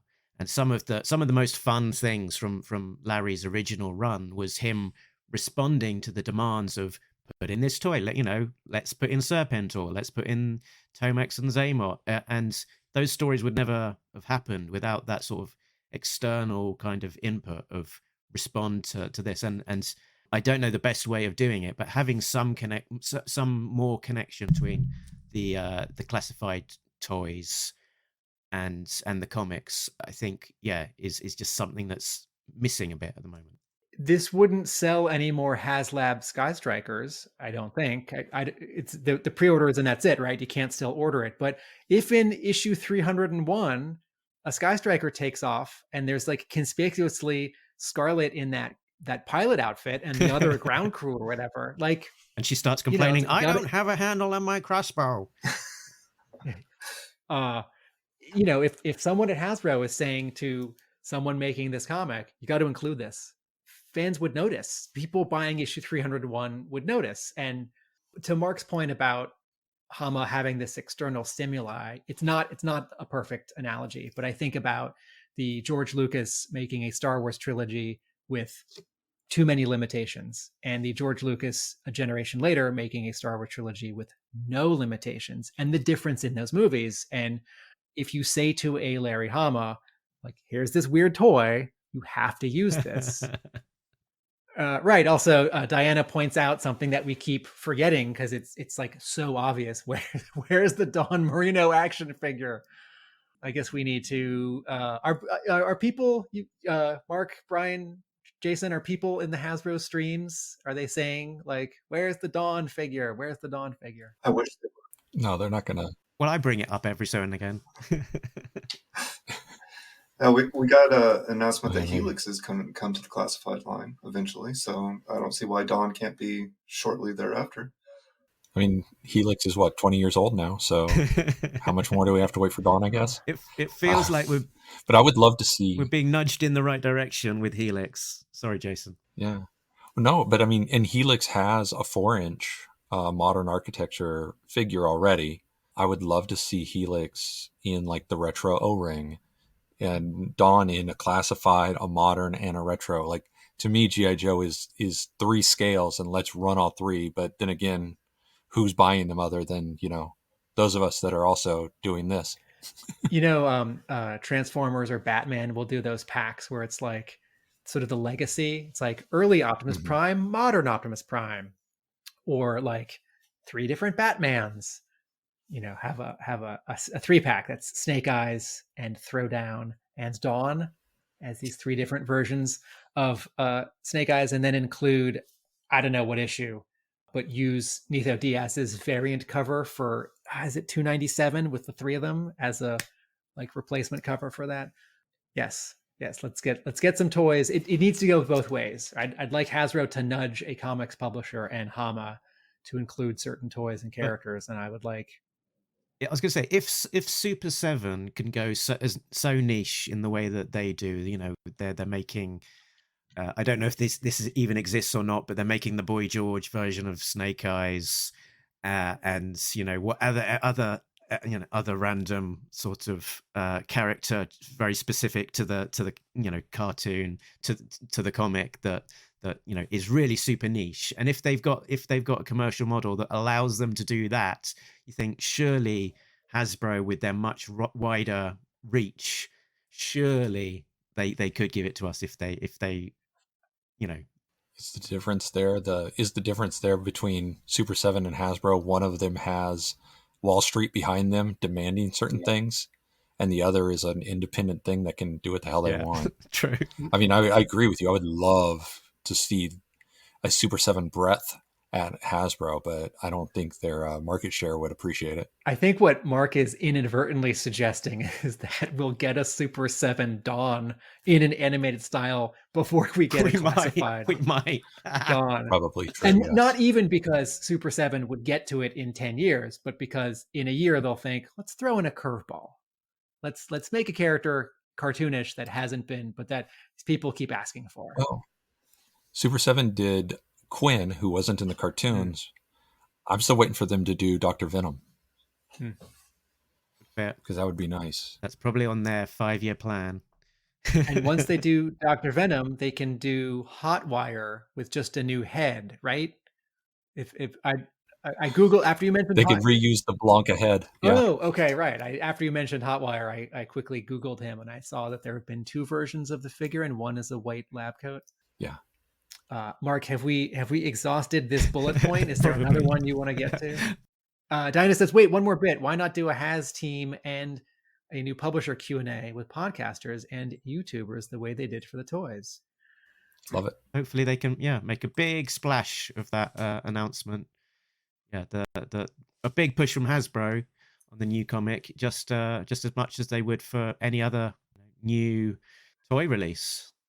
Yeah, it's probably worth reminding ourselves that the thing that we keep comparing this to, right? G.I. Joe in the 80s, when the comic was pushing the toy and the show was pushing the toy and the comic, and the toy was driving everything.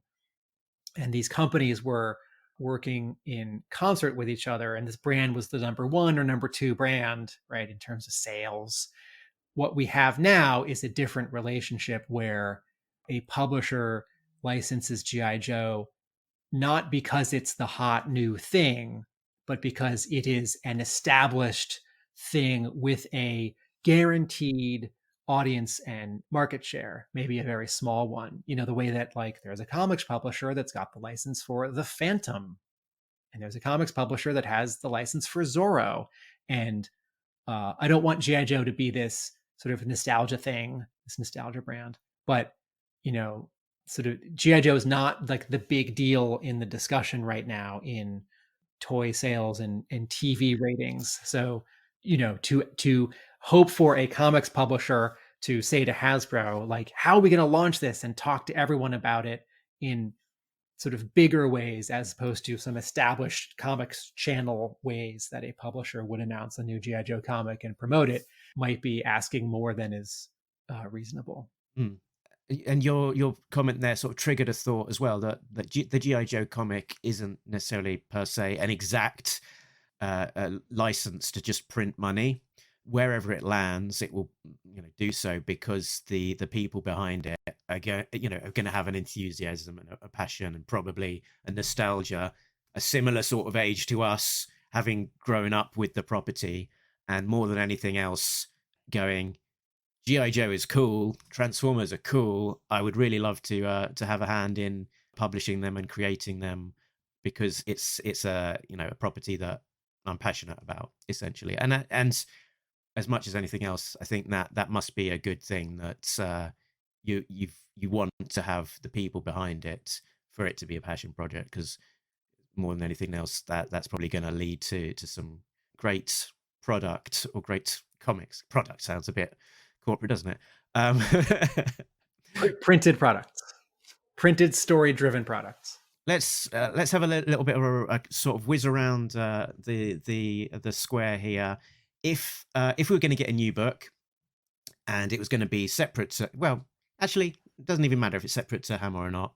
The thought that I had about the Chuck Dixon verse as it started on his G.I. Joe #1, I think one of the things where it fell down a bit was that it was probably slightly too close to being ARAH for it to fully be its own thing. It certainly was its own thing and had its own continuity, but at times, Squints, it's the pits in a desert under, etc. There's a lot of very, very similar sort of DNA there.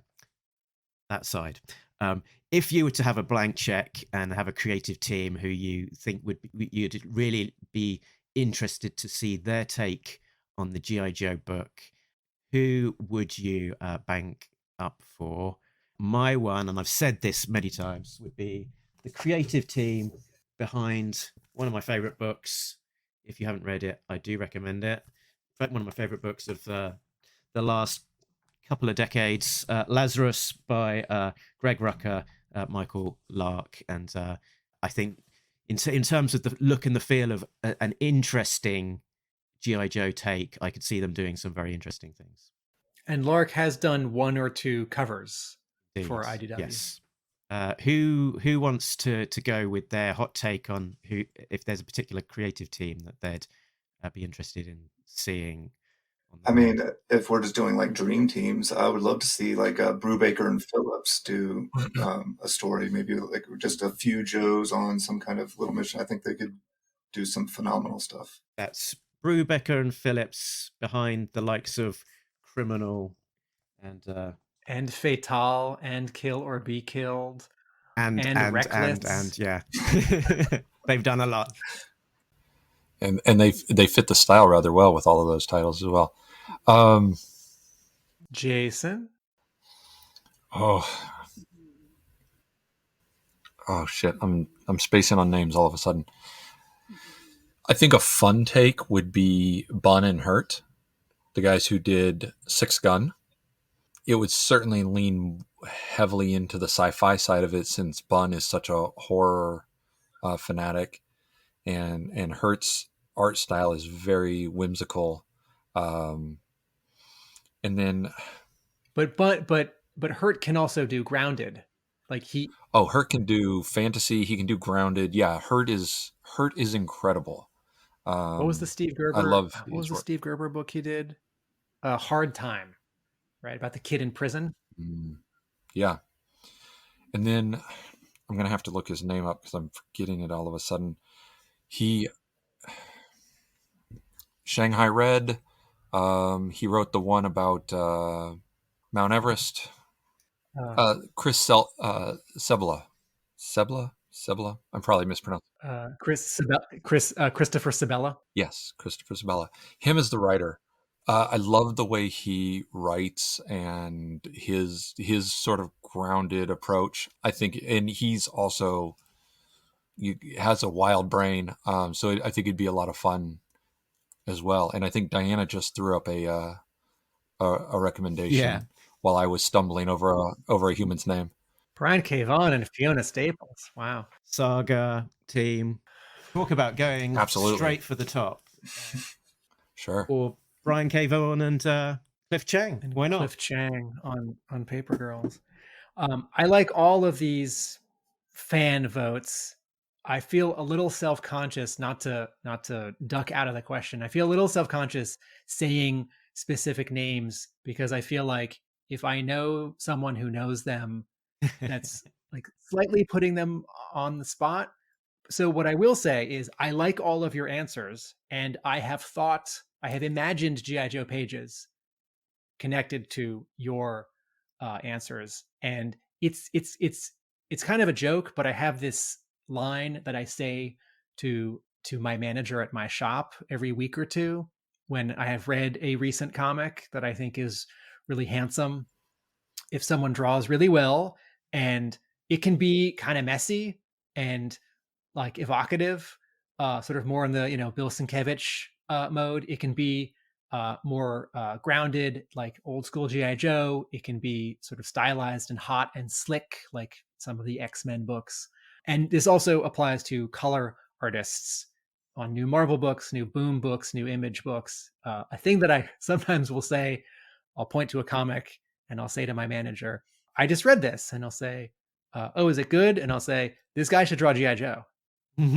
Or I'll say, this guy should color G.I. Joe. And my manager will chuckle because most of the time it's someone who you think is sort of miscast for G.I. Joe, or they're doing a creator-owned book at Image, or they're doing sort of a high-profile like X-Men related miniseries, and they like probably don't want to take a pay cut and work on a licensed book, which can be a pain. So he chuckles. But I say this a lot. So I have a long list of people who are sort of pre-approved because they are not just solid, but exciting. And exciting can mean a lot of different things. And some of them are more in a classic Marvel 80s mold, and some of them are not at all. But I will name one artist who I don't feel embarrassed to sort of say, why didn't this guy draw G.I. Joe? Because he has. and that is Dave Johnson. Dave Johnson does not do interiors anymore. The last time he did, I think, was like 2003 when he drew half of Superman Red Sun and then didn't draw the other half. And someone else very good drew the other half. So that's a nice book you should buy. Dave Johnson is a cover artist, but he's had a couple connections to G.I. Joe, which I find noteworthy. Mark, even this week on the Talking Joe Facebook page, has posted some convention sketches and commissions that Dave Johnson has drawn in the last like 5 years. Dave Johnson has done a few covers for IDW, and Pendragon Designs and Toys says Dave Johnson's Super Patriot miniseries from the 90s, those issues were amazing. I have been told that those first covers that Dave Johnson did, the earliest IDW covers that Dave Johnson did, there's one of Destro, there's one of Duke and Scarlet, right? Into someone like upside down, I can't remember. Someone told me that Johnson had done those earlier for Hasbro. They were not for covers for IDW, and that then they got used. I don't know if that's true, but Dave Johnson did a variant cover, connecting variant cover for the final issues of the IDW run, and Dave Johnson applied for the job of lead character designer on G.I. Joe Renegades. And some people out there own some of those pencil drawings. And I don't know what his like favorite stuff is. Seems like he likes Batman, keeps going back to Batman, right? It's gone back to like Punisher or Nick Fury. I think he's a professional who will like do a good drawing if an editor gives him a good job to do. But something tells me that this guy is either some kind of G.I. Joe fan or is interested in the designs of G.I. Joe because they're such great designs. And a couple times recently, I've thought, okay, new publisher is probably going to get all new artists who are not connected to G.I. Joe, but they should get Dave Johnson as cover artist. Yeah, there was I like it. There was a question. I suggested Greg Rucker as a writer potentially, and he's probably too interested in doing his own creator-owned stuff to kind of step into this world these days. But you never know if he's got an affection for the property and is rewarded for it. Greg Rucker would do interesting G.I. Joe books. Maybe he already did. He's not done any G.I. Joe, but pop fact, he was suggested in that Wizard article back before The Devil's Due with that amazing J. Scott Campbell pin-up that was commissioned for the article, where they said, let's get some 80s books back. And then this was the precursor to sort of Devil's Due actually starting their run. And they suggested the writer of G.I. Joe as being Greg Rucker in that article. So that probably would have been the time to try and snap him up back a little bit earlier in his career. There are also, Greg Rucka wrote Whiteout and Whiteout Melt, which was later republished as like Total Whiteout together. And if you squint, that's a G.I. Joe Special Missions story. It's a great story. And Steve Lieber, who drew that, had drawn an issue of G.I. Joe, some of his earliest comics work, right? He drew half of like one of the issues with Megatron and one of the aerial bots, right? So there are these connections. Artists, I think it's easier to sort of like fan cast or fantasize. Writers, I think it's harder because Hama has such a point of view, and Hama has done many things, right? He has drawn comics, he has lettered comics, he has edited comics. And I don't think a different writer for G.I. Joe, whether it's the Hamaverse or not, needs to have also done these things. But so much of Hama's G.I. Joe verse is informed by his breadth of reading and consuming of entertainment and travel and like meeting people. So G.I. Joe is this very particular thing, and I think we sometimes take for granted. I know I do when I read a new IDW issue, and it's like, well, that was good or that was okay. And it's like, oh, this guy's lived a very interesting life. Present tense. This guy lives a very interesting life. But, if you like all it takes is some other person with a great idea, and they might be like 20 and, sort of not have lived much of a life, but they've got some great ideas and they're really hungry. I will say, just in terms of one sort of fan thing, I don't know that there's any reason why Brian Bolland would ever draw a G.I. Joe cover, but I've always wondered, and I can sort of imagine it. I can, it's like I sort of imagine Duke with a white background, and because there's such a like technical perfection to his faces and clothing, and I don't know that he's interested. I don't know that he gives G.I. Joe any thought. I don't know that any publisher could match his page rate. I think as he's gotten older, he's doing sort of fewer covers, or they're sort of only when he wants to, or more special, or whatever. He's doing a lot of like DC work, right? But I sometimes think, what a cover by that guy would look like. And if you squint, like his covers for that Vertigo miniseries, Adventures of the Rifle Brigade, right? It's like he's done, and he did he did a Sergeant Rock cover years ago for a Sergeant Rock special. It's like if you turn your head sideways and squint, you can sort of imagine it. Yeah, I think he's potentially one of those artists that if you catch him at the right moment, ask him the right way, and he's just open to the idea, then you might be lucky. But yeah, he sort of does definitely pick and choose sort of a small Mark, are you list. telling me that I made a mistake when I went to that convention and he was there and he wasn't drawing and there was no line and I didn't try and get a convention sketch from him? I just assumed it would take hours or that it was cost prohibitive, and I didn't even bring it up because why would this guy draw G.I. Joe? If you'd have got him at the right time, I think he wouldn't have, I think he probably wouldn't have appreciated being on the spot to draw something he didn't know in a convention environment. You might have been lucky with a Batman or a Joker or something if under those circumstances, but you never know.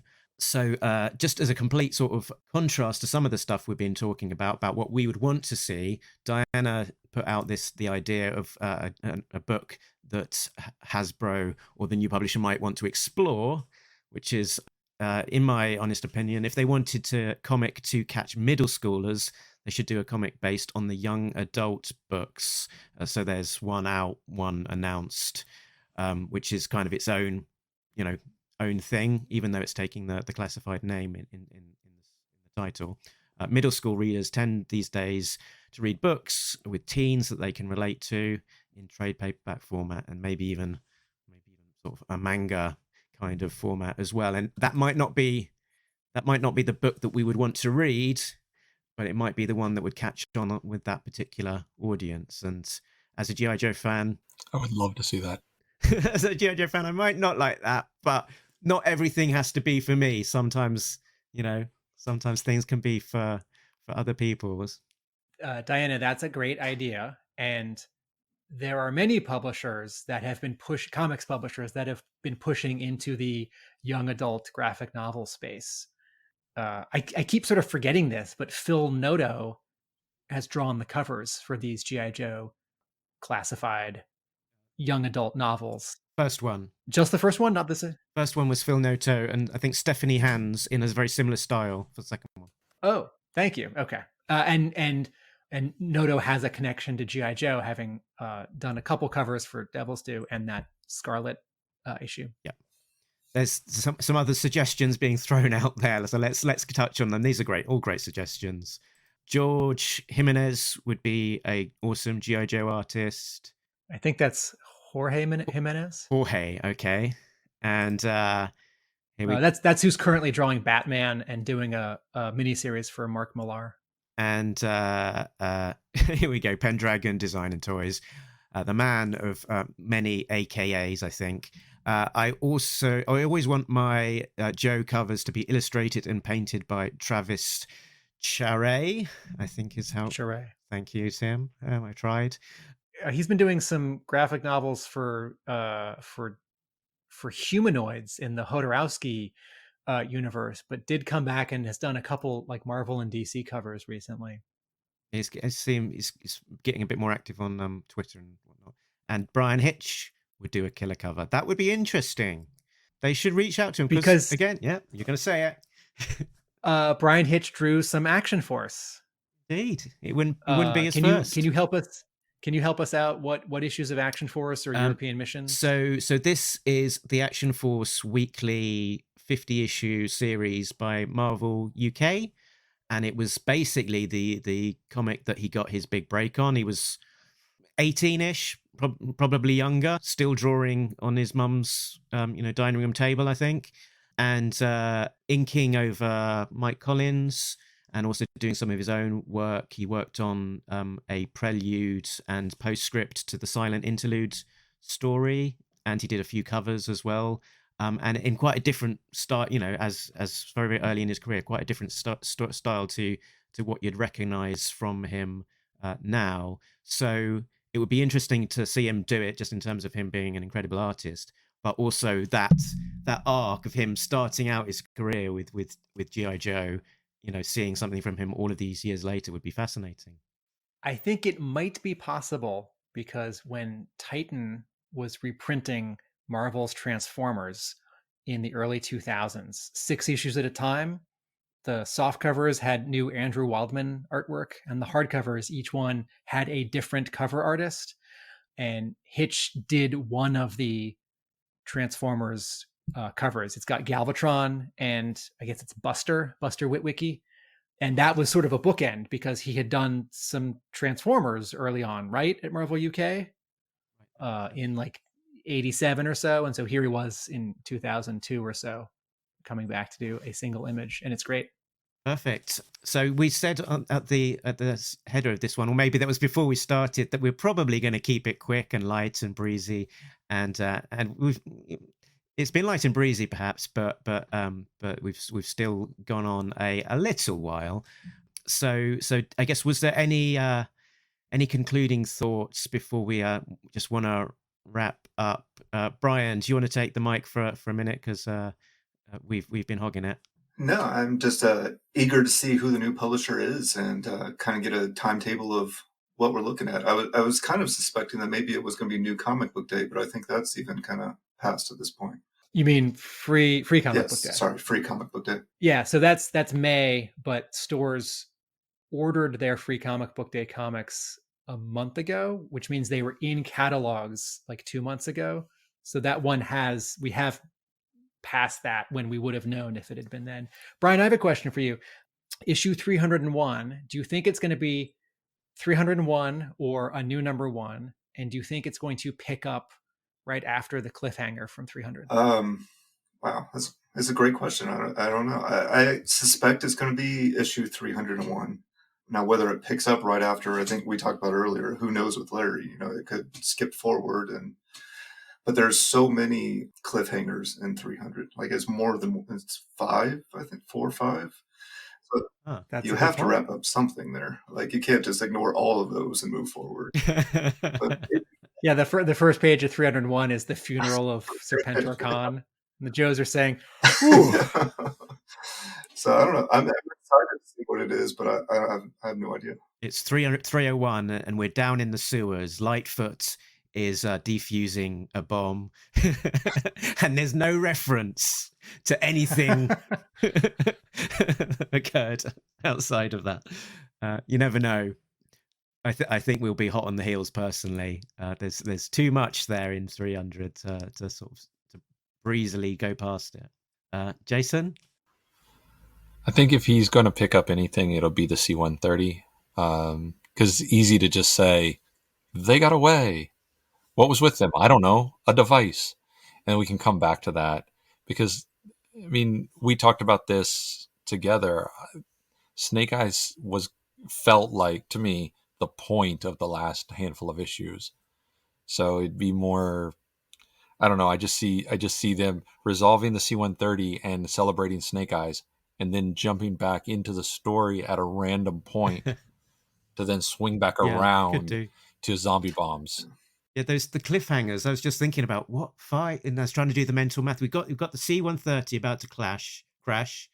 You've got a mutant zombie bomb that is about to be detonated. You've got the Joes jumping off the whale, about to kind of properly, fully invade the compound and get Serpentor Khan. You've got Cobra Commander captive by the Joes.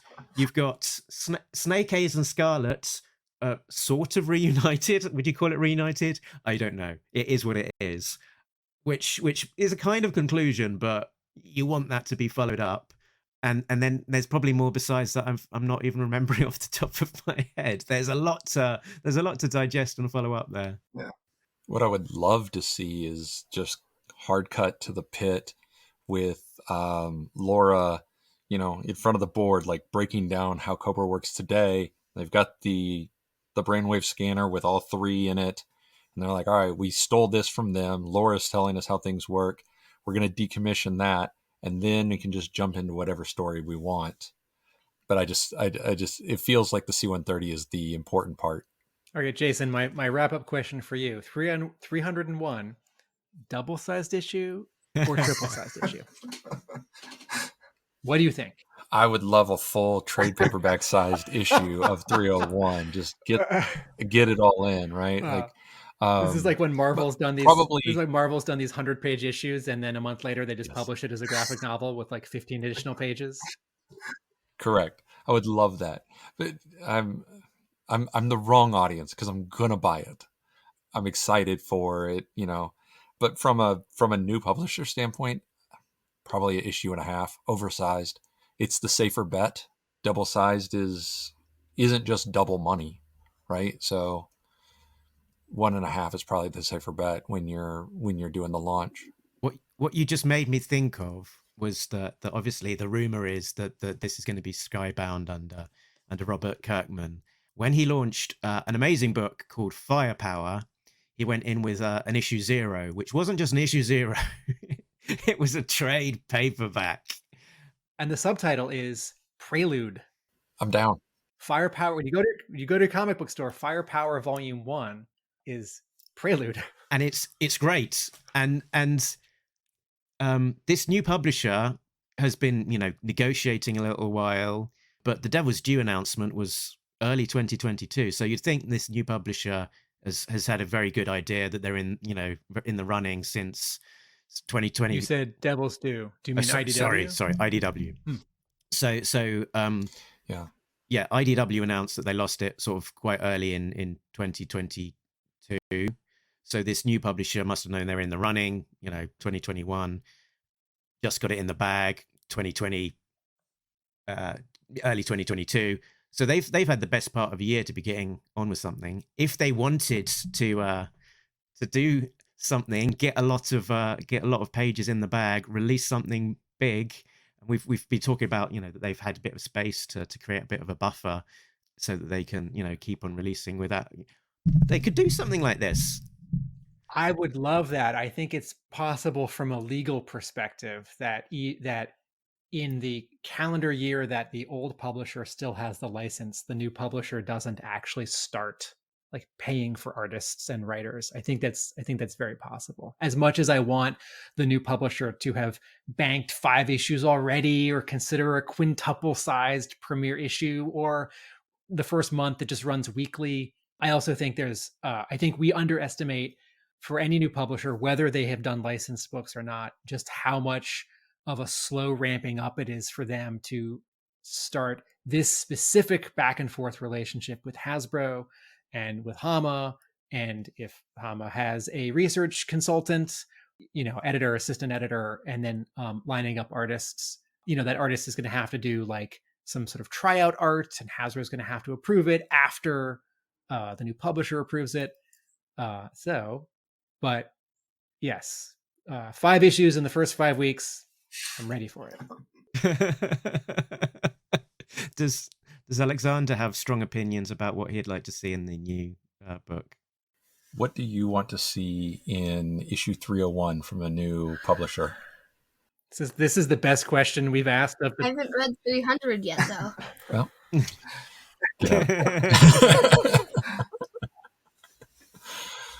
I would love to see. I know Skybound is the main rumor, but after in July, having like 2 days to just sit and BS with Michael Golden, because both of our tables were extraordinarily slow, which I think is really a crime if Michael Golden's table is slow. In him talking about different comic book creators that loved G.I. Joe to the point that who has owned his issue of Yearbook, all the original pages, and how it's gone from creator hand to creator hand to creator hand. And Kirkman was part of that conversation, and just his enthusiasm about G.I. Joe, according to Michael Golden, I would love to see it, just because that's what made Devil's Due, regardless of its warts, it made it amazing, right? It was enthusiasm. That's what makes Larry's run. He's writing his friends. He's doing all these things. He's owned it for all this time. Paula Lore, his stuff had enthusiasm. I want that. So I'm excited if it would be Kirkman. If it's not Kirkman, I hope it's someone who has that same level of one of us, but without the hangups of, it has to be X because I've loved G.I. Joe since 1982. Yeah, enthusiasm without hang-ups. That's a good good ethos, I think. We are pretty much at the end of this one, and we've had a lot of great comments sort of coming in all the way through. It's been sort of great to see. So I've tried to pop those in as we've been going along where they're most relevant. We've not been able to sort of share everything, but a big shout out to all of you who have been watching as you go along. Shout out to Articulated Chad, finally catching a G.I. Joe live. It's rare for us to be live when we're not talking about sketches, isn't it? So it's an unusual one for us to be doing this type of show. Big up to everybody who has been sending all of these comments through. I don't want to single out anyone too much because then I'll have forgotten someone, but big thanks to all of you for watching live and getting involved. So as we wrap up, let's everyone have a plug. Bryan, where can people find you when you're not talking to us? On YouTube, at a Real American Bryan. Also on Instagram, Real American Bryan. I will put in the the link in the show notes as well. I've not done that yet, but will do. And Jason, where can people find you? And have you got anything to tantalize us with things that might be coming up in your space? So we're at Order of Battle podcast. It's on Audio Boom. It's on all the podcast feeds. We have not made the jump to YouTube yet. We're one of the few G.I. Joe podcasts that are still podcast only, evidently. Which you still can. Alexander and I and Joel, we talk about a lot of toys, but it tends to focus on G.I. Joe. And I don't know what we have coming up. Last year was a crazy year for us. And this year, we just did Winterfest. We're going to be at Toylanta. We got Joe Fest coming up. If we can make Heroes Con work. And hopefully we can convince Tim to come to a few of those. And, this is 2023. Next year is the 60th anniversary. So if you don't get over to the States this year, Mark, next year would be the year to come. Crikey, I didn't realize I've been collecting G.I. Joe that long. It's, Also, I have a answer to your question earlier. Tinge Sky Strikers on a flag. Okay. Yeah. That's what you want to see in issue 301? And the only reason I thought of that because we just did That's it. what you got in your living room right now. Too many Sky Strikers on a flag. Excellent stuff. Tim, where can people find you? I've got a banner for that one. Video essays about TV and film at our YouTube page, Atomic Abe Productions. My comic book store, brick and mortar in Somerville, Massachusetts, is Hub Comics, and I write about G.I. Joe at realamericanbook.com. And if you are new to Talking Joe, you've got a website, talkingjoe.co.uk. That has got some information all about the show and links to all of the various places that you can find us. Oof. So I think that is us pretty much done. So you can just all join us together in singing along, if you so wish, in saying that Nobody beats Talking Joe, an international podcast. There we go. Still, Tim, it was just you singing. But never mind. We'll have Jim Shooter on a second time and we'll get him to do it. Yeah, excellent. Okay, thank you, Tim. Thank you, Bryan. Thank you, Jason. And thank you, Alexander. Catch you next time. Bye. Thank you, Mark.